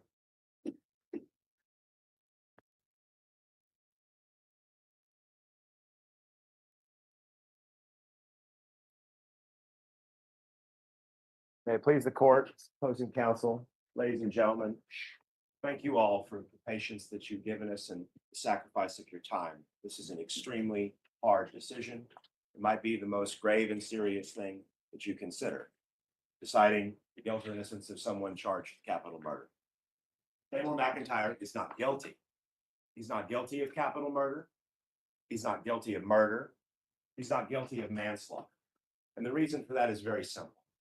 If you're going to charge someone with that kind of an offense, you're going to take their liberty away from them, then you have to do it right. You have to do the work. And as this case clearly demonstrates, the work wasn't done. The investigation was faulty. It was incomplete. And by and large, I think it could be summarized as the detective looking at it all and going, good enough. It's not good enough. And you all need to insist on more. You recall the testimony of Detective Juarez, my cross-examination of him. I think I've given you a clear roadmap about what this case is about and what it isn't about. We all understand that there's a pool of physical evidence and there is testimony conflicting from different innocent bystanders. That information is not enough to convict anyone of a crime. None of the people that were in that car could be convicted on the physical evidence alone that was provided. And everything else that flows from this is the bought and paid for testimony of the accomplice witness, Joanna Reyes. And there is not sufficient corroboration. The law prevents you from convicting Mr. McIntyre solely on the testimony of that accomplice. Let's talk about the physical evidence. We know that there's a 9mm shell casing found outside of Chick-fil-A. We know that we have a dead body who died from a gunshot wound. We don't have a bullet. It's a very basic core fact. The state can't actually demonstrate that that 9mm shell casing and the death are connected. We have gunshot residue on the deceased's hands. We do know that a 9mm handgun was seized off of Jalen Bell in Dallas a few weeks after the shooting.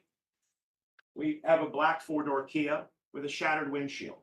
We have some grainy surveillance footage from the Chick-fil-A and from El Potosino restaurant. It doesn't identify anyone. That by itself would not be able to give you any indication of who those people were. We have the discarded cell phone of the deceased. We have fingerprints from Jeremiah Rodriguez. We have fingerprints from Jalen Bell. That blue iPhone that the prosecutor spoke of. Photograph of Mr. McIntyre and Joanna Reyes, and a letter addressed to Mr. McIntyre. So dirty laundry, toothbrushes. We see very significantly a .380 auto bullet, a live round in the front passenger seat, the seat that they insist Mr. McIntyre was sitting in based upon nothing other than the bare word of Joanna Reyes. But nevertheless, a .380 auto round, a bullet that you know could not have been fired from a 9mm. We have a condom in the back seat, a wallet, broken sunglasses, a necklace pendant, about in the El Potosino parking lot, a broken SD card. We have these innocent bystanders. And yes, it's normal that people going about their daily lives aren't going to give detailed accounts of that, but don't accept that as some kind of an apology for the state's shoddy investigation. That's not how you should interpret that. Yes, it's normal that innocent bystanders are going to give conflicting accounts. And so that evidence has to be weighed less than it would if someone was able to give a definitive account. You have no eyewitness identification of Mr. McIntyre. You have no eyewitness identification from any of those people, of any of the participants in the car. And their accounts differ. We have people saying that all of the members were Hispanic. We have people saying that the man was African American.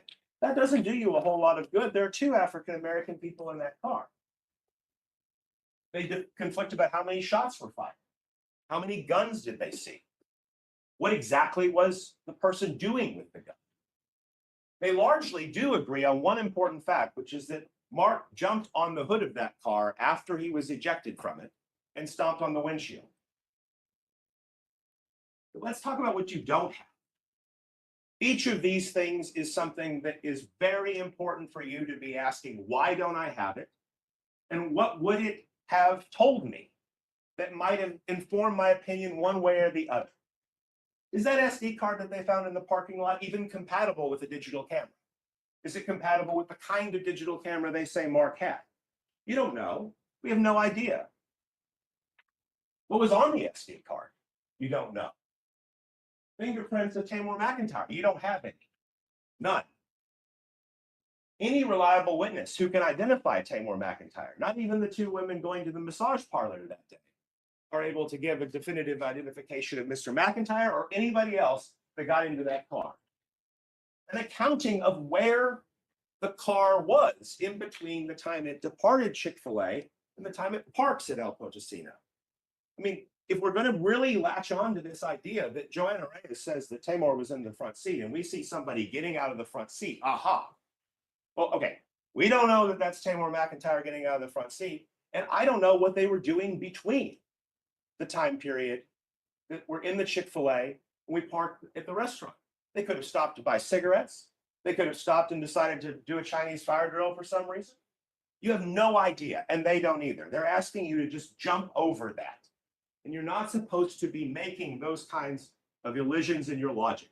You're not supposed to be making those kinds of jumps. That is not common sense. That is not upholding your duty. That is taking their word for it. And that's not what you're allowed to do in a criminal trial. You never get to take their word for it. Their burden of proof prevents it. His presumption of innocence prevents it. You don't have any GPS data from any of these phones. You don't have any cell tower location data. We have warrants showing who called who. Okay, great. Taymor McIntyre and Joanna Reyes were dating. They called each other. That's not a smoking gun of anything.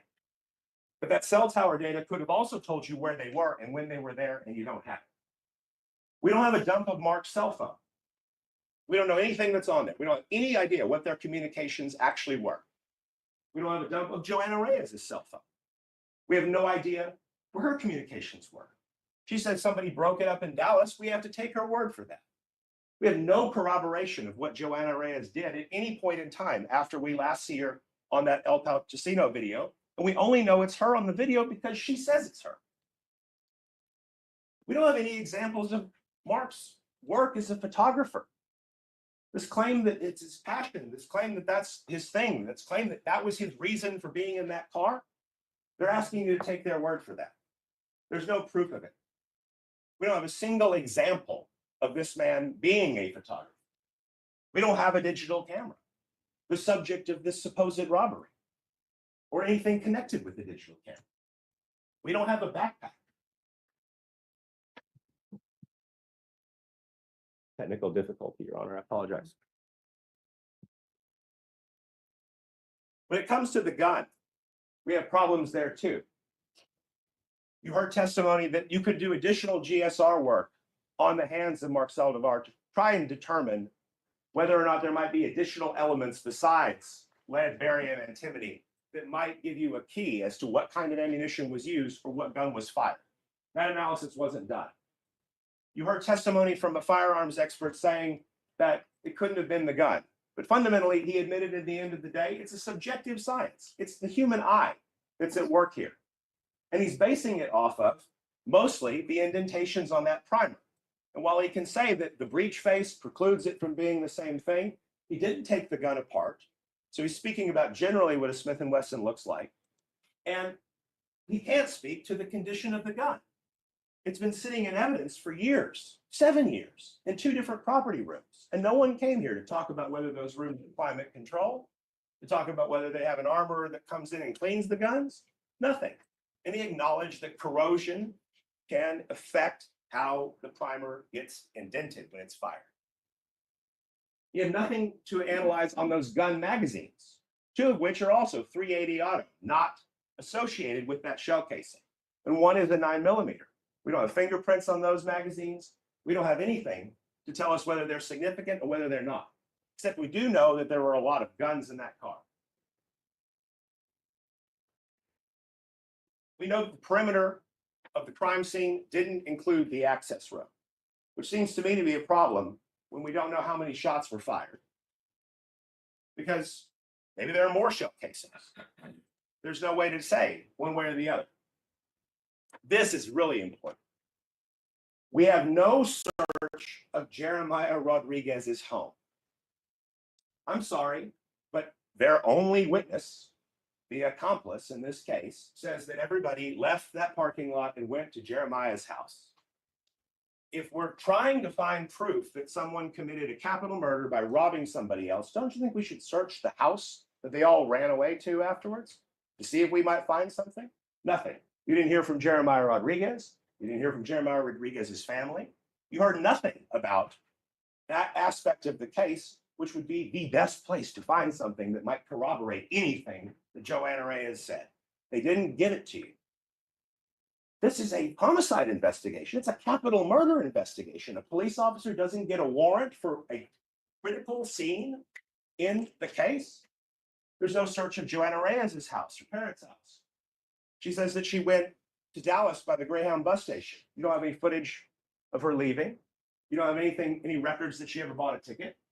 Do we even know that she went to Dallas? There's nothing to prove that Joanna ever spoke to Taymor McIntyre again after the 23rd of April, 2017. They have some call logs that show Joanna tried to call him. But that doesn't seem very consistent with what Joanna tries to claim, which is that Taymor was an aggressive and possessive person.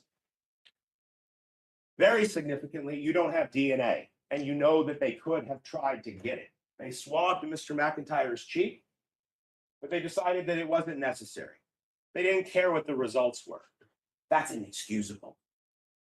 One of the witnesses in this case, Jeremiah Rodriguez, lied to the detective for a full interview about there being a 6th person in the car named John. And we don't have DNA to try and determine who's telling the truth and who's not. We're just going to let his gut steer us in whatever direction it goes. Oh, I think you're lying to me. We don't have DNA on the 380 auto bullet. We don't have DNA or fingerprints on the gun magazines. We don't have fingerprints or DNA on the condom. We don't have any testimony from the lead evidence technician, Kim Wong, who did all of the barcoding from the crime scene at the Chick-fil-A to know whether or not the evidence is all accounted for, correctly labeled, and that it was even available to these laboratory analysts to look at. And you know that mistakes were made because they, for years, had a 9mm shell casing labeled as a 40 cal. You don't have any testimony from Jeremiah. You have nothing from Jalen Bell that was said back then or now. Just a complete mystery. 2 weeks of trial. All of those witnesses. This stack of physical evidence here in front of you. What do you have? Taymor McIntyre was in the car at some point. Was he there on that day? Maybe. Maybe not. When was he last there? They can't tell you. Did he have a gun? They can't tell you. Did he shoot a gun? They can't tell you. Did Mark start this fight? They can't tell you. Was there a fight? They can't tell you. They can't tell you a single thing about what happened inside of that car at all from any of the evidence that's filed in here. Now, their theory, as you know, rises and falls entirely on the testimony of Joanna Reyes.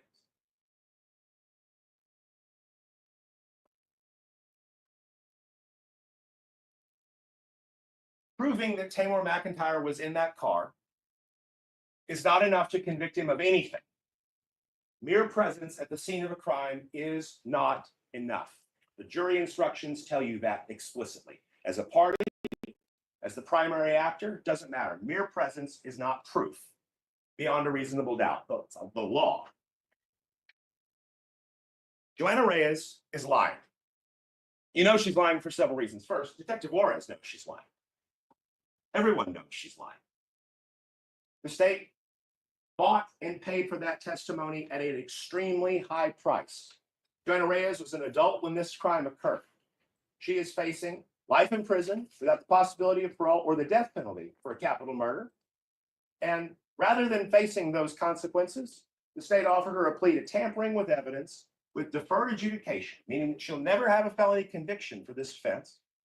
She'll be eligible to have it non-disclosed, meaning that when she goes out there to apply for a job or get an apartment or do anything, this can be ignored, won't be on the radar screen of people out there in the free world. And even though it's a 10-year term, the terms of the agreement allow for them to knock off time as things progress, so long as she's truthful. But we all know what that means. There's only one arbiter of whether she's truthful. Right? They're not looking at your verdict to decide whether she's truthful. Don't worry, you're not deciding whether Joanna Reyes gets a better outcome or not.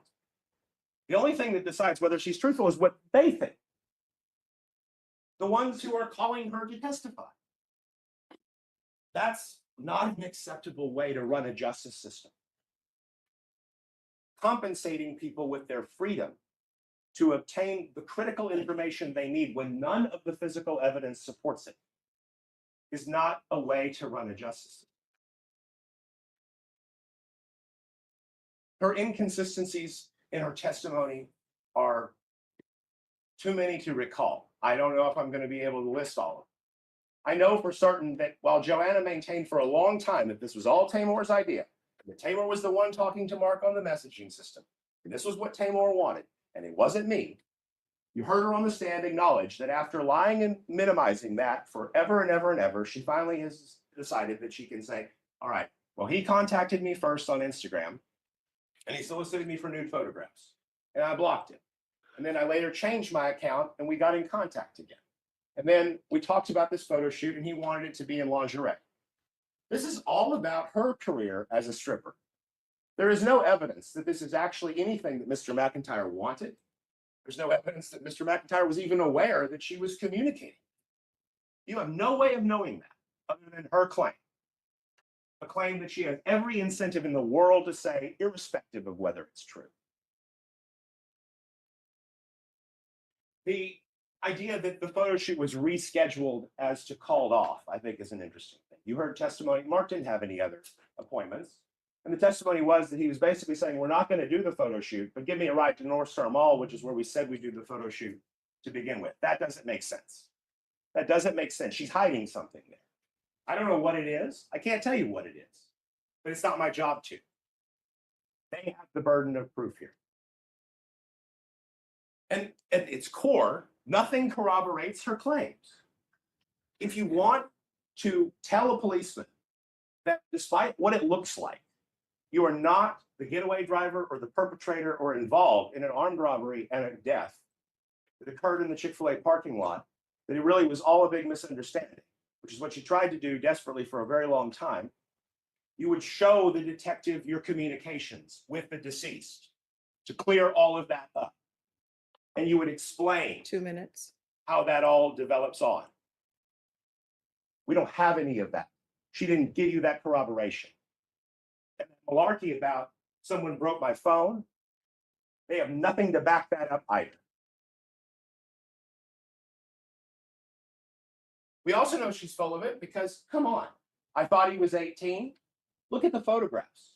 No one would mistake that child for an 18-year-old man. He's a 16-year-old boy, and she knew it. She was afraid. She had court the next day. There are bailiffs in every courtroom in America, policemen everywhere. If she was afraid that she was going to have something happen to her because of what she saw, ample opportunity existed. She spoke to the detective on, in this case, on the telephone. She gave her fingerprints and her ID when she went to go dance up in Dallas. She had her father take her to the bus station, passing up opportunity after opportunity after opportunity. You have to first believe the accomplice before you even go into this question. You don't get there. I don't think anybody can get there. And then, even if you do believe her, you still have to have independent corroboration that connects Taymor not to the scene of the crime, not to the car, but to the commission of the offense. You have nothing. Not a shred of evidence supports that. Zero. Nothing corroborates her story. The justice system in America depends upon the state having to meet an exceedingly high burden. It should be extremely hard to put someone away for capital murder or manslaughter. They haven't given you that. Demand more. Expect more.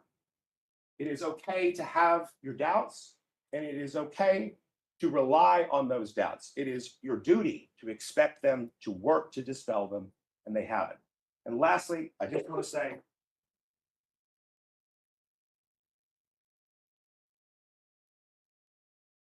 counting on you. Taymor needs your help. If y'all don't hold them to their burden, we're going to have a miscarriage of justice today. No one wants that. I count on you to do your duty. I know that you will return a verdict of not guilty as to all of the theories the state has put forward. Thank you. Mr. Goldstein. It's gonna take me a few minutes. I have to change. No problem. computers. May I? The restroom go? All right. If the tree wants me to proceed, I will proceed with that. All right. Do y'all want to continue? All right. I'll proceed with All right. Thank you.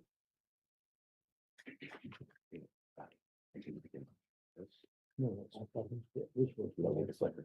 I don't think so.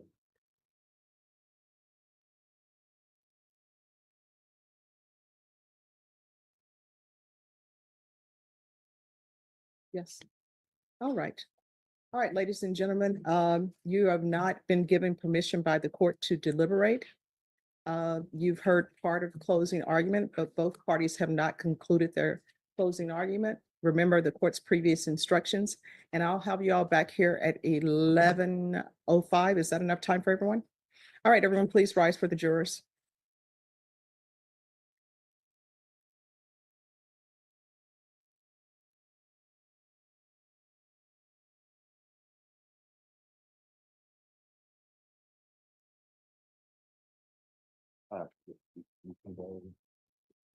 This far. If we could find out. All right, everyone, please be seated.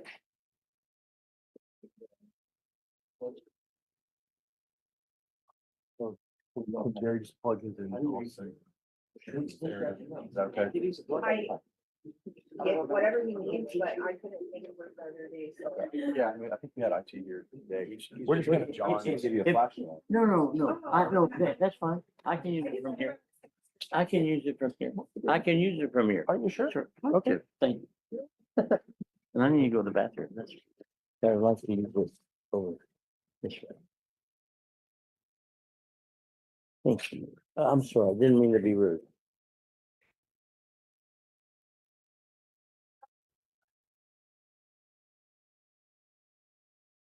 Lexi?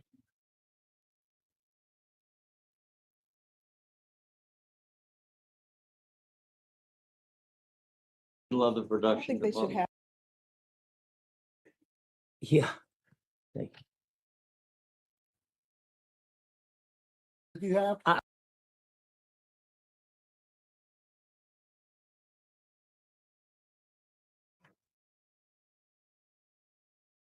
Capital murder case.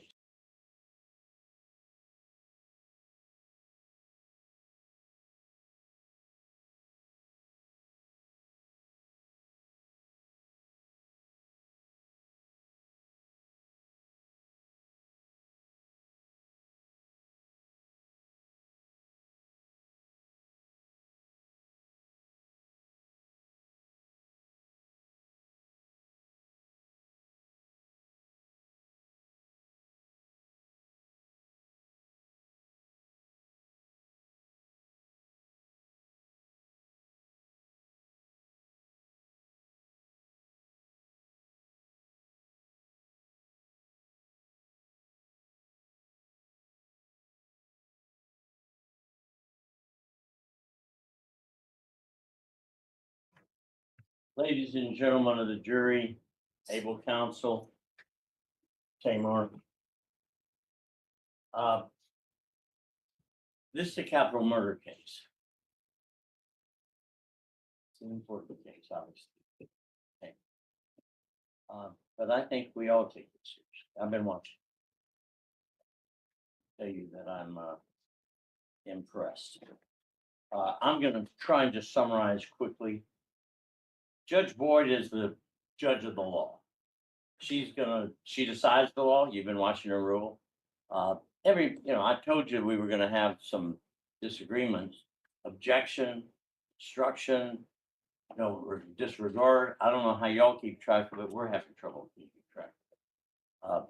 But y'all been paying attention, and I think you've been following those. But y'all, each and every one of y'all are the judge of the facts, the sole judge of the facts. Each and every one of you in your own mind, you make these decisions. No one will ever be able to come back and look into your mind and ask you about that. That's important. This is Taymor's case. I told you I was going to come with this. So let me just tell you that there were a lot of inconsistencies. I told you a lot of this was going to be kind of boring. It's like watching paint dry. I mean, you sit there and watch over and over again. And I said, that's because that's their job. They got to do it. They're able counsel. I respect them. They're trying. And they've got to put that before you. But there are some things in dispute. One of the things I talked to you about was inconsistency. There were a lot of inconsistencies here. For example, one of the witnesses, I think her name was Ashley Buentello. She said there was a female driver. Another said they saw only females in the car, and that was Eliza Adams. Another said there were two males in the front seat. That was Anna Delgado. Some said there was one shot. Some said there were two shots. There were others that said there were three shots. Joanna Reyes, who we're going to be talking about her at the end. You heard able co-counsel John Hunter talk about Miss Reyes.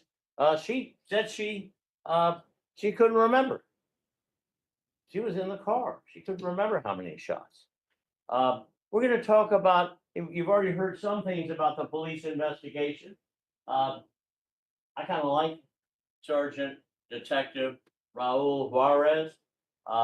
He's an able and he's professional. But let me just tell you, despite all the swabs they took, you saw the officers swabbing each parts of the car, all the evidence.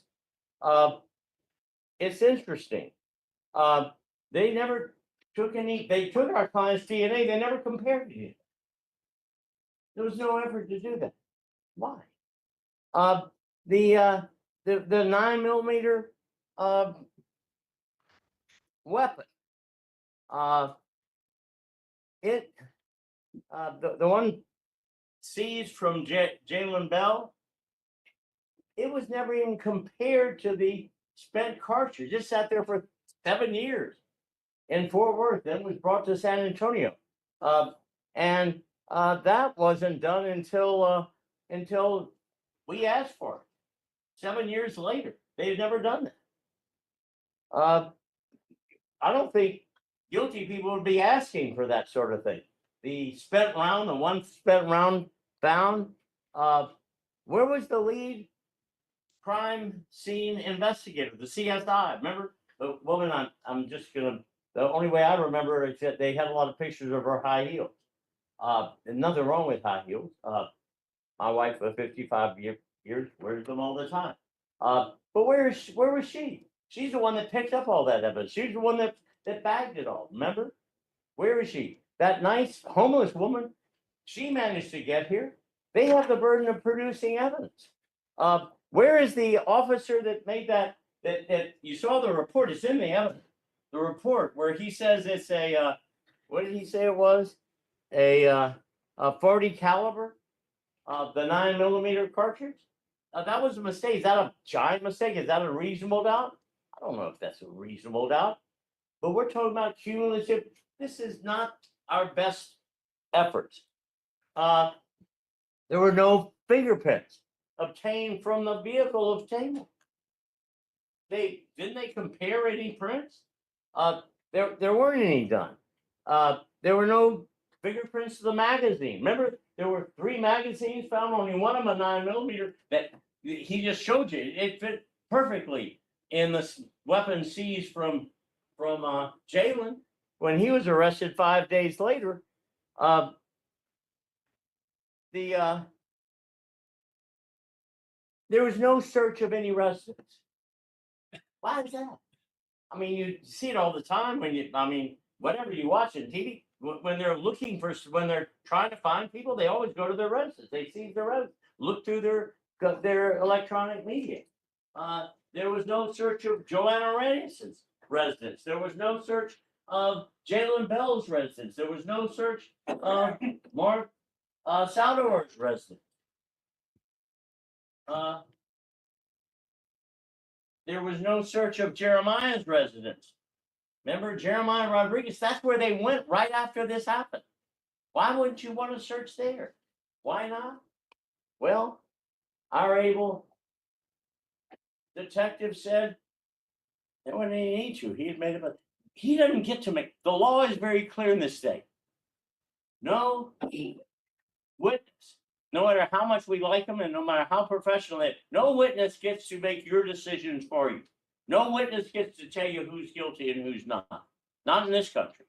Y'all get to decide. He decided that early on. That's why he didn't do it. He told you. I didn't think I needed to. Jalen, let's get to the facts of this thing. Do all those things amount to a reasonable doubt? Do any one of them amount to a reasonable doubt? Do they cumulatively, all of them together, amount to a reasonable doubt? I don't know. That's your decision, not mine. But it's certainly in the best performance by the San Antonio police force. Jalen Bell, he had, there was only one 9mm retrieved in this case, and it was seized from him. And remember the testimony by Joanna Reyes? Yeah, he had a gun that day. He always had a 9mm. This guy, he always sported, he always was packing.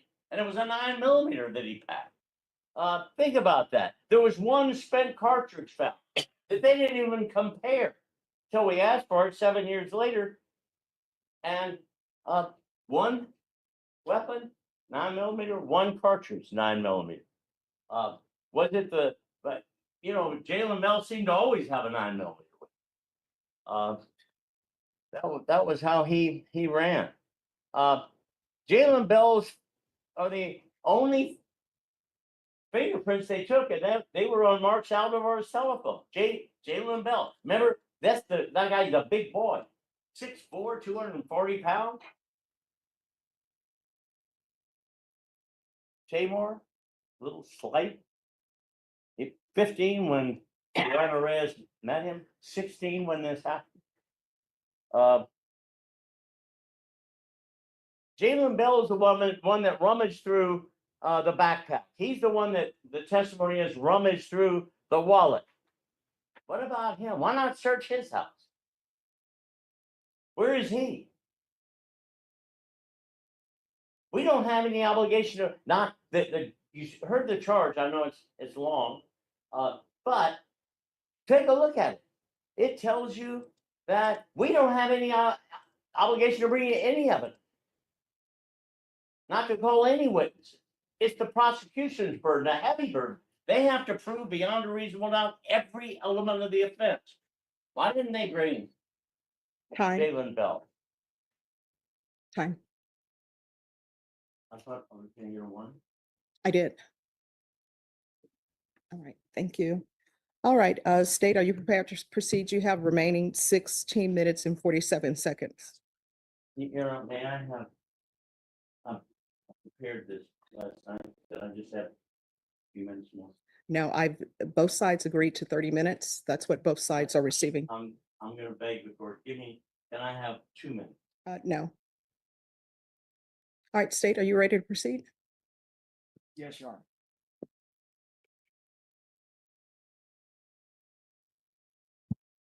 Secretary.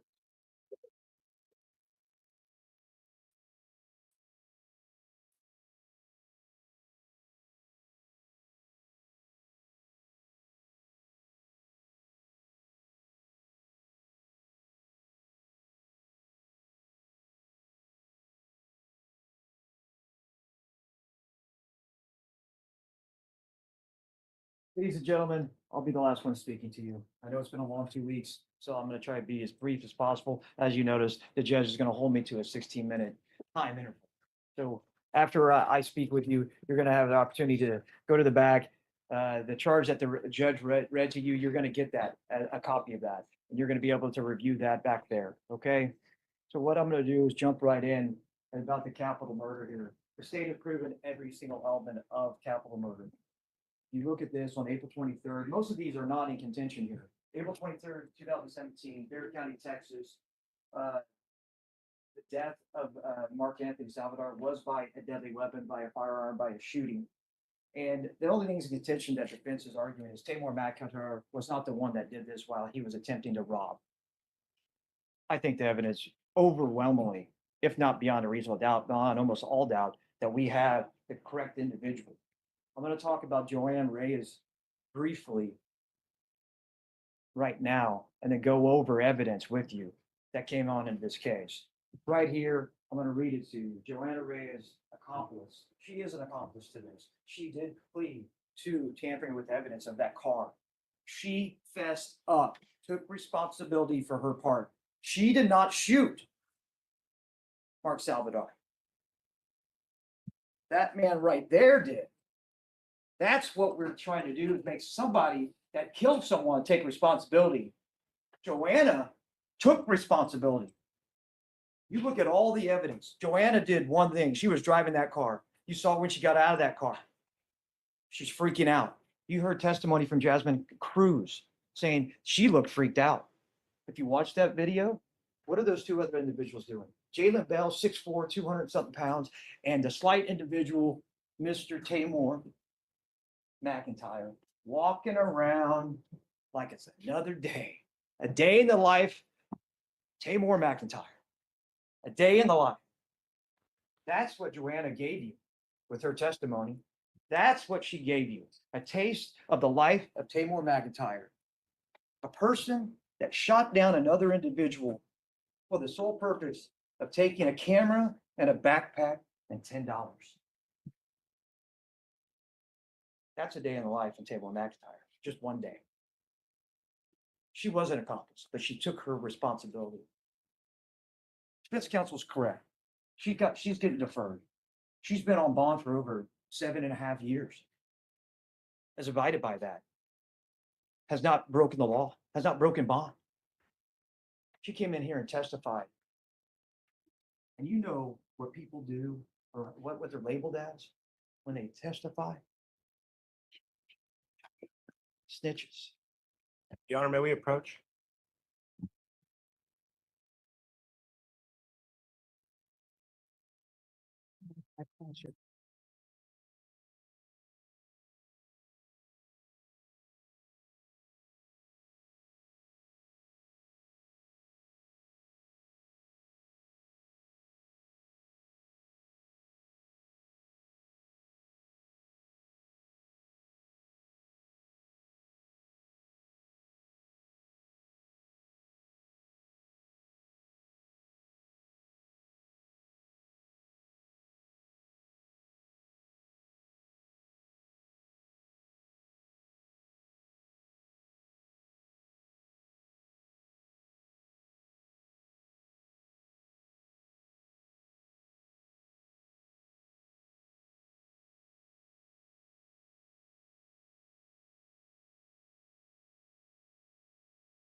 Right, State, you may continue.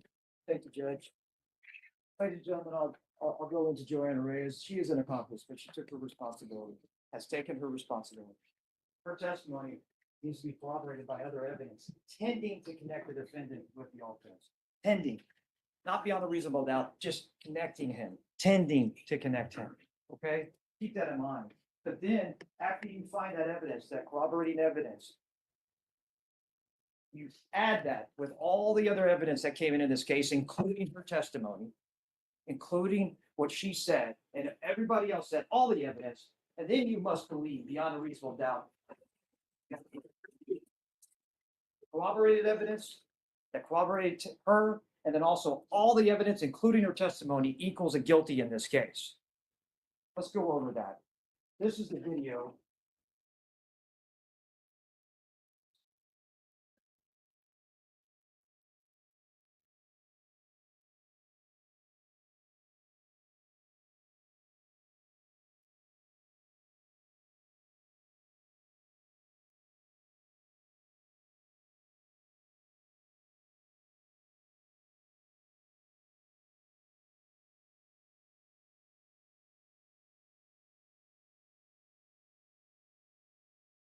I want you to watch this video if you need to over and over, unless you've seen it enough already. The fact is, if you watch that video, one, Mark Salivar stomping on that windshield. No doubt that he stomped on the windshield at some point, but you watch that car and it lurches forward. What does he do? He falls down on his hands and knees. He slides off that vehicle as it goes back. Then you see the white shirt pop out. Boom. If you listen to the ME's testimony, that individual was shot in the shoulder. Mark was shot in the shoulder. It was from left to right, downward, from front to back. He wasn't standing up stomping on a windshield. He was on his hands and knees, being shot by Taymor McIntyre to his left. It went across his body and exit out his lower part of his back. Look at the evidence. He was not stomping on a windshield when he was shot. You see it up from that video. Chick-fil-A video. The corroborating evidence in this particular set is the fingerprints of his accomplice, Jalen Bell, that has been testified to thoroughly. Jalen Bell is best friends with Taymor McIntyre. They still had contact after this. They still had contact, much contact, up until months ago. In fact, if you listen to State Exhibit number 118, you hear Taymor McIntyre say, I gave pimps money. Gave him money. So why did he give him money? But Joanna Reyes is getting bought off. Remember that. Fingerprints of their accomplice, Jalen Bell, best friends. The jail calls tell them about that best friendship, and also money being transferred to Jalen Bell from Taymor McIntyre. They arrived together in town in San Antonio, and then they left together and escaped off, one to Dallas. Jalen Bell gets caught there. But if you listen to the testimony of the officer there was another individual with him. Who was that individual? Where did that individual go after his buddy got caught? He ran off to New Jersey. Connection to what? That letter that was found in the car. That's also corroborating evidence that he was there at the crime scene and committing this crime.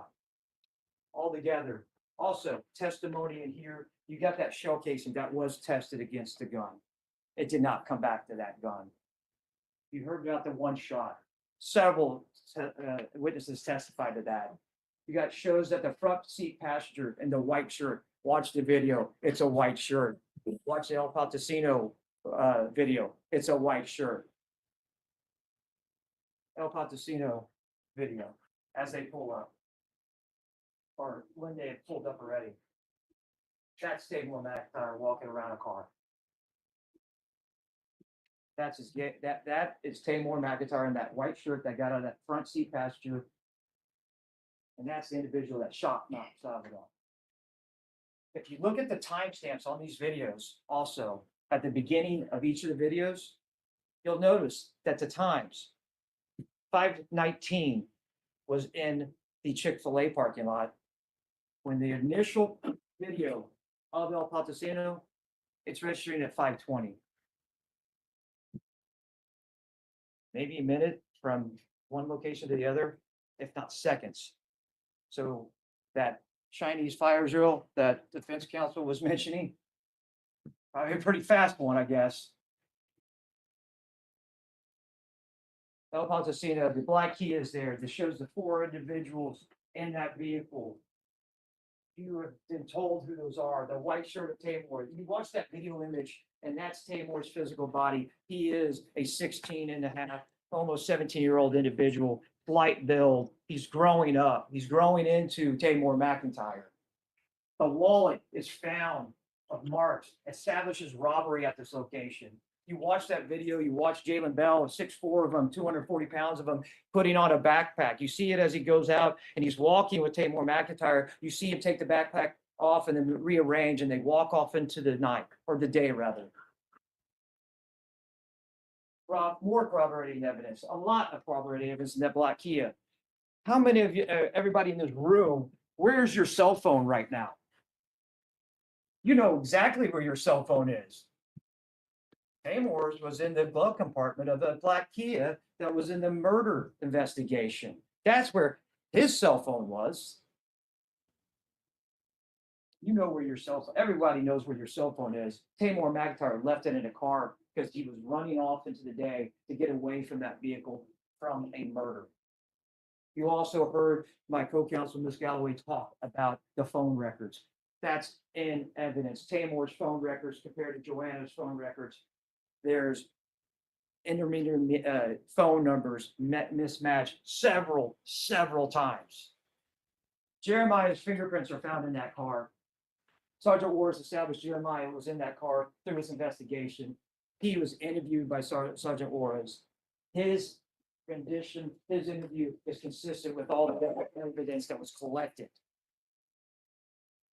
Clothes of Taymor, Jalen, and Joanna were found in that car. The slides, the jerseys all match up with Taymor McIntyre being in that vehicle. Letter belonging to Taymor McIntyre is in that vehicle. Also, the photo in the center console of Taymor and Joanna.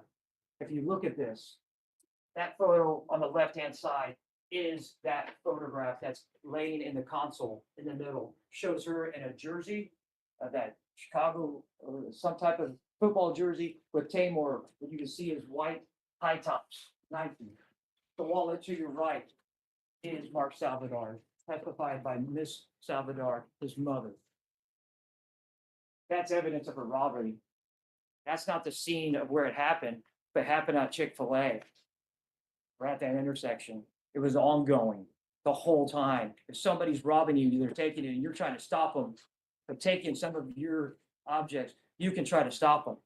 He tried. Corroborating evidence, all 4 of these witnesses testified, a young black man in that front seat with a gun. Ernest Reyes testifies that Mark screams, "Help, help, give me my things, give me my things." Evidence of a robbery. Witnesses, Anna Delgado, Gabriel Baez, Jasmine Cruz, which we've already spoken about, describes that scene when she was there. Lucy Salvador, the mother of Mark, established that Mark was excited about a photo shoot. 5 minutes. 911 callers, you've heard from all of them. Little inconsistencies, I agree. Defense counsel is very able to determine, oh, that, some Hispanic, a white person or something like that.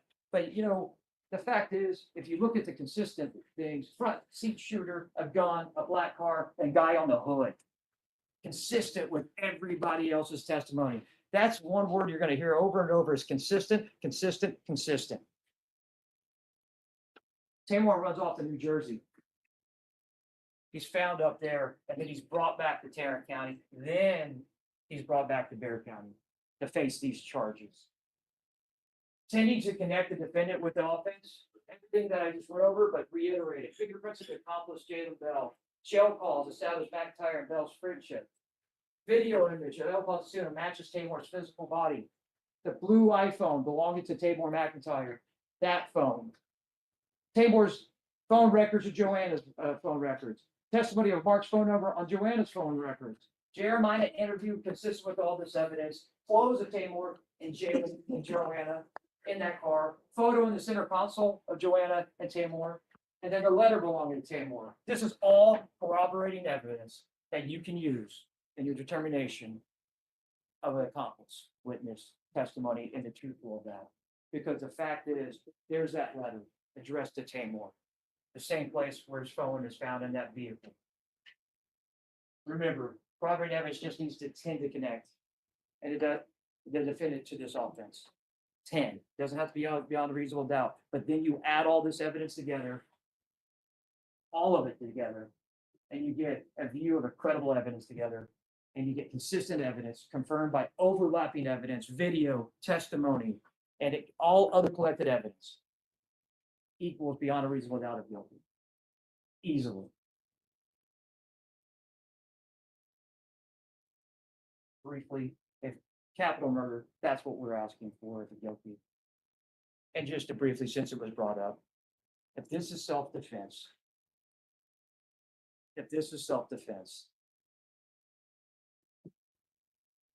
what are we looking at then? What type of society? If robbing a victim, Your Honor, I'm going to object. That's improper argument. Overrule. I'm asking you to enforce the law here. Because if you're robbing somebody and you take something from somebody, and then you argue that the defendant or the victim doesn't have a right to get it back. Not here. The defendant provoked the victim by taking his things, his passion. 2 minutes. Mark Anthony Salvador died that day. Justice for Anthony Salvador. He had a passion of photography. His mother testified to that. That's evidence. He had that camera that you see in this photo that was never found, might add. I agree with counsel. Never found. Why? Because of that man and his buddy. Make him take responsibility. You go to the page and this charge and go to capital murder, and then you flip to the back to the verdict form and say guilty of capital murder, because we have proven every single element beyond a reasonable doubt, especially that this individual, Mark Anthony Salvador, deserves justice. After so long, so many years later, he deserves justice. And just because it's old doesn't mean that it's bad evidence, but he deserves it. His family deserves it. Heck, we all deserve that. We don't want a society like this. Objection, improper argument. Overruled. We want law enforcement, and that's what I'm asking for. Hold Taymor McIntyre, Tay K 47, accountable, and come back with a verdict of guilty on capital murder. Thank you, ladies and gentlemen. All right, ladies and gentlemen, you've heard all the evidence.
Bring the jurors in. All right, for the jury.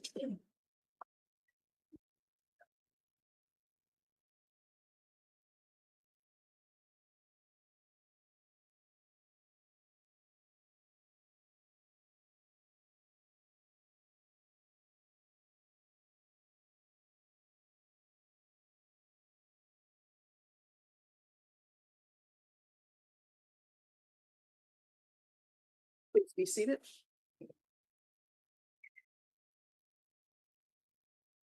All right, ladies and gentlemen, I'm going to allow you to take your recess for today. The instructions I am going to give to you are the same instructions that I've been giving to you. But I cannot stress enough that you must follow these instructions. Does everyone understand? You have begun your deliberations. You are not allowed to deliberate again unless you are in the jury room and all 12 of you are in the jury room. Do you understand? You are not, it'll probably be best, don't even think about this case unless you're in the jury room and all 12 of you are there and you're deliberating. So what that means is when you return, if there are 8 of you there and we're waiting for the others to appear, you're not allowed to talk about the case or start deliberating about the case internally with yourself or with the persons who are there. Does everyone understand? You are not to do any investigation work. You're not to watch anything about this case. If you see anything about this case, you are to ignore it. You're to keep your badges visibly displayed because there are attorneys that are probably going to be walking around throughout all of San Antonio because of this is the week of fiesta, right? So if somebody starts talking to you about this case or you hear somebody talking about it, ignore it, move away. If somebody asks you any questions about this case, you're not allowed to answer. Does everyone understand? There should be no media or anyone calling you. I don't think there will be, but if somebody does, let the court know. Does everyone understand? All right, do you all have any questions before I tell you when I'm going to expect you back? All right, so all of you, all 14 of you will need to be back here on Monday. And Monday, the same number of jurors that are usually called up will be the same number that were here last week. So you know parking is going to be at a premium. So if you want, you all can come back at 9 or either you can come back at 9:30 on Monday. 9:30 or 9? 9. All right, so you'll need to be back at 9. Now, the two alternates, you will not be in the room with them for deliberation. And everyone, when you begin to deliberate in the alternates, you will need to return your cell phones to the deputies. Does everyone understand? Anything you do not understand? All right, we'll see you back Monday at 9 a.m. If there is an issue with employment, what I can tell you is they are not allowed to dock you or penalize you for being here. If there is some issue with employment, just let us know. And I will write a letter to let them know that you're serving on a jury. All right, everyone, please rise for the jurors.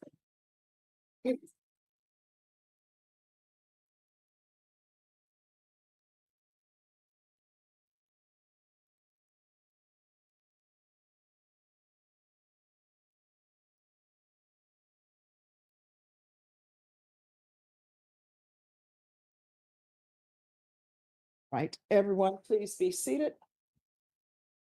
And all right, thank you.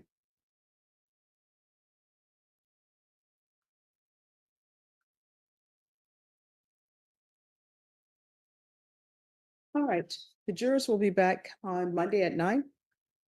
Yeah, you all will be here.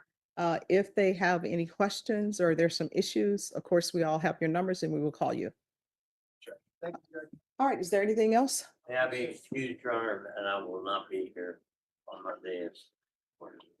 All right, yes, Thinking I have cleared up with my client. all right, thank you.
Enjoy more of our videos on the Community Advocate Network channel, and don't forget to like, share, and subscribe. If you would like to advertise your service, special announcement, or event, you may contact us at the Community Advocate Network at gmail.com. For community resources or services, visit our website at www.canmichigan.com.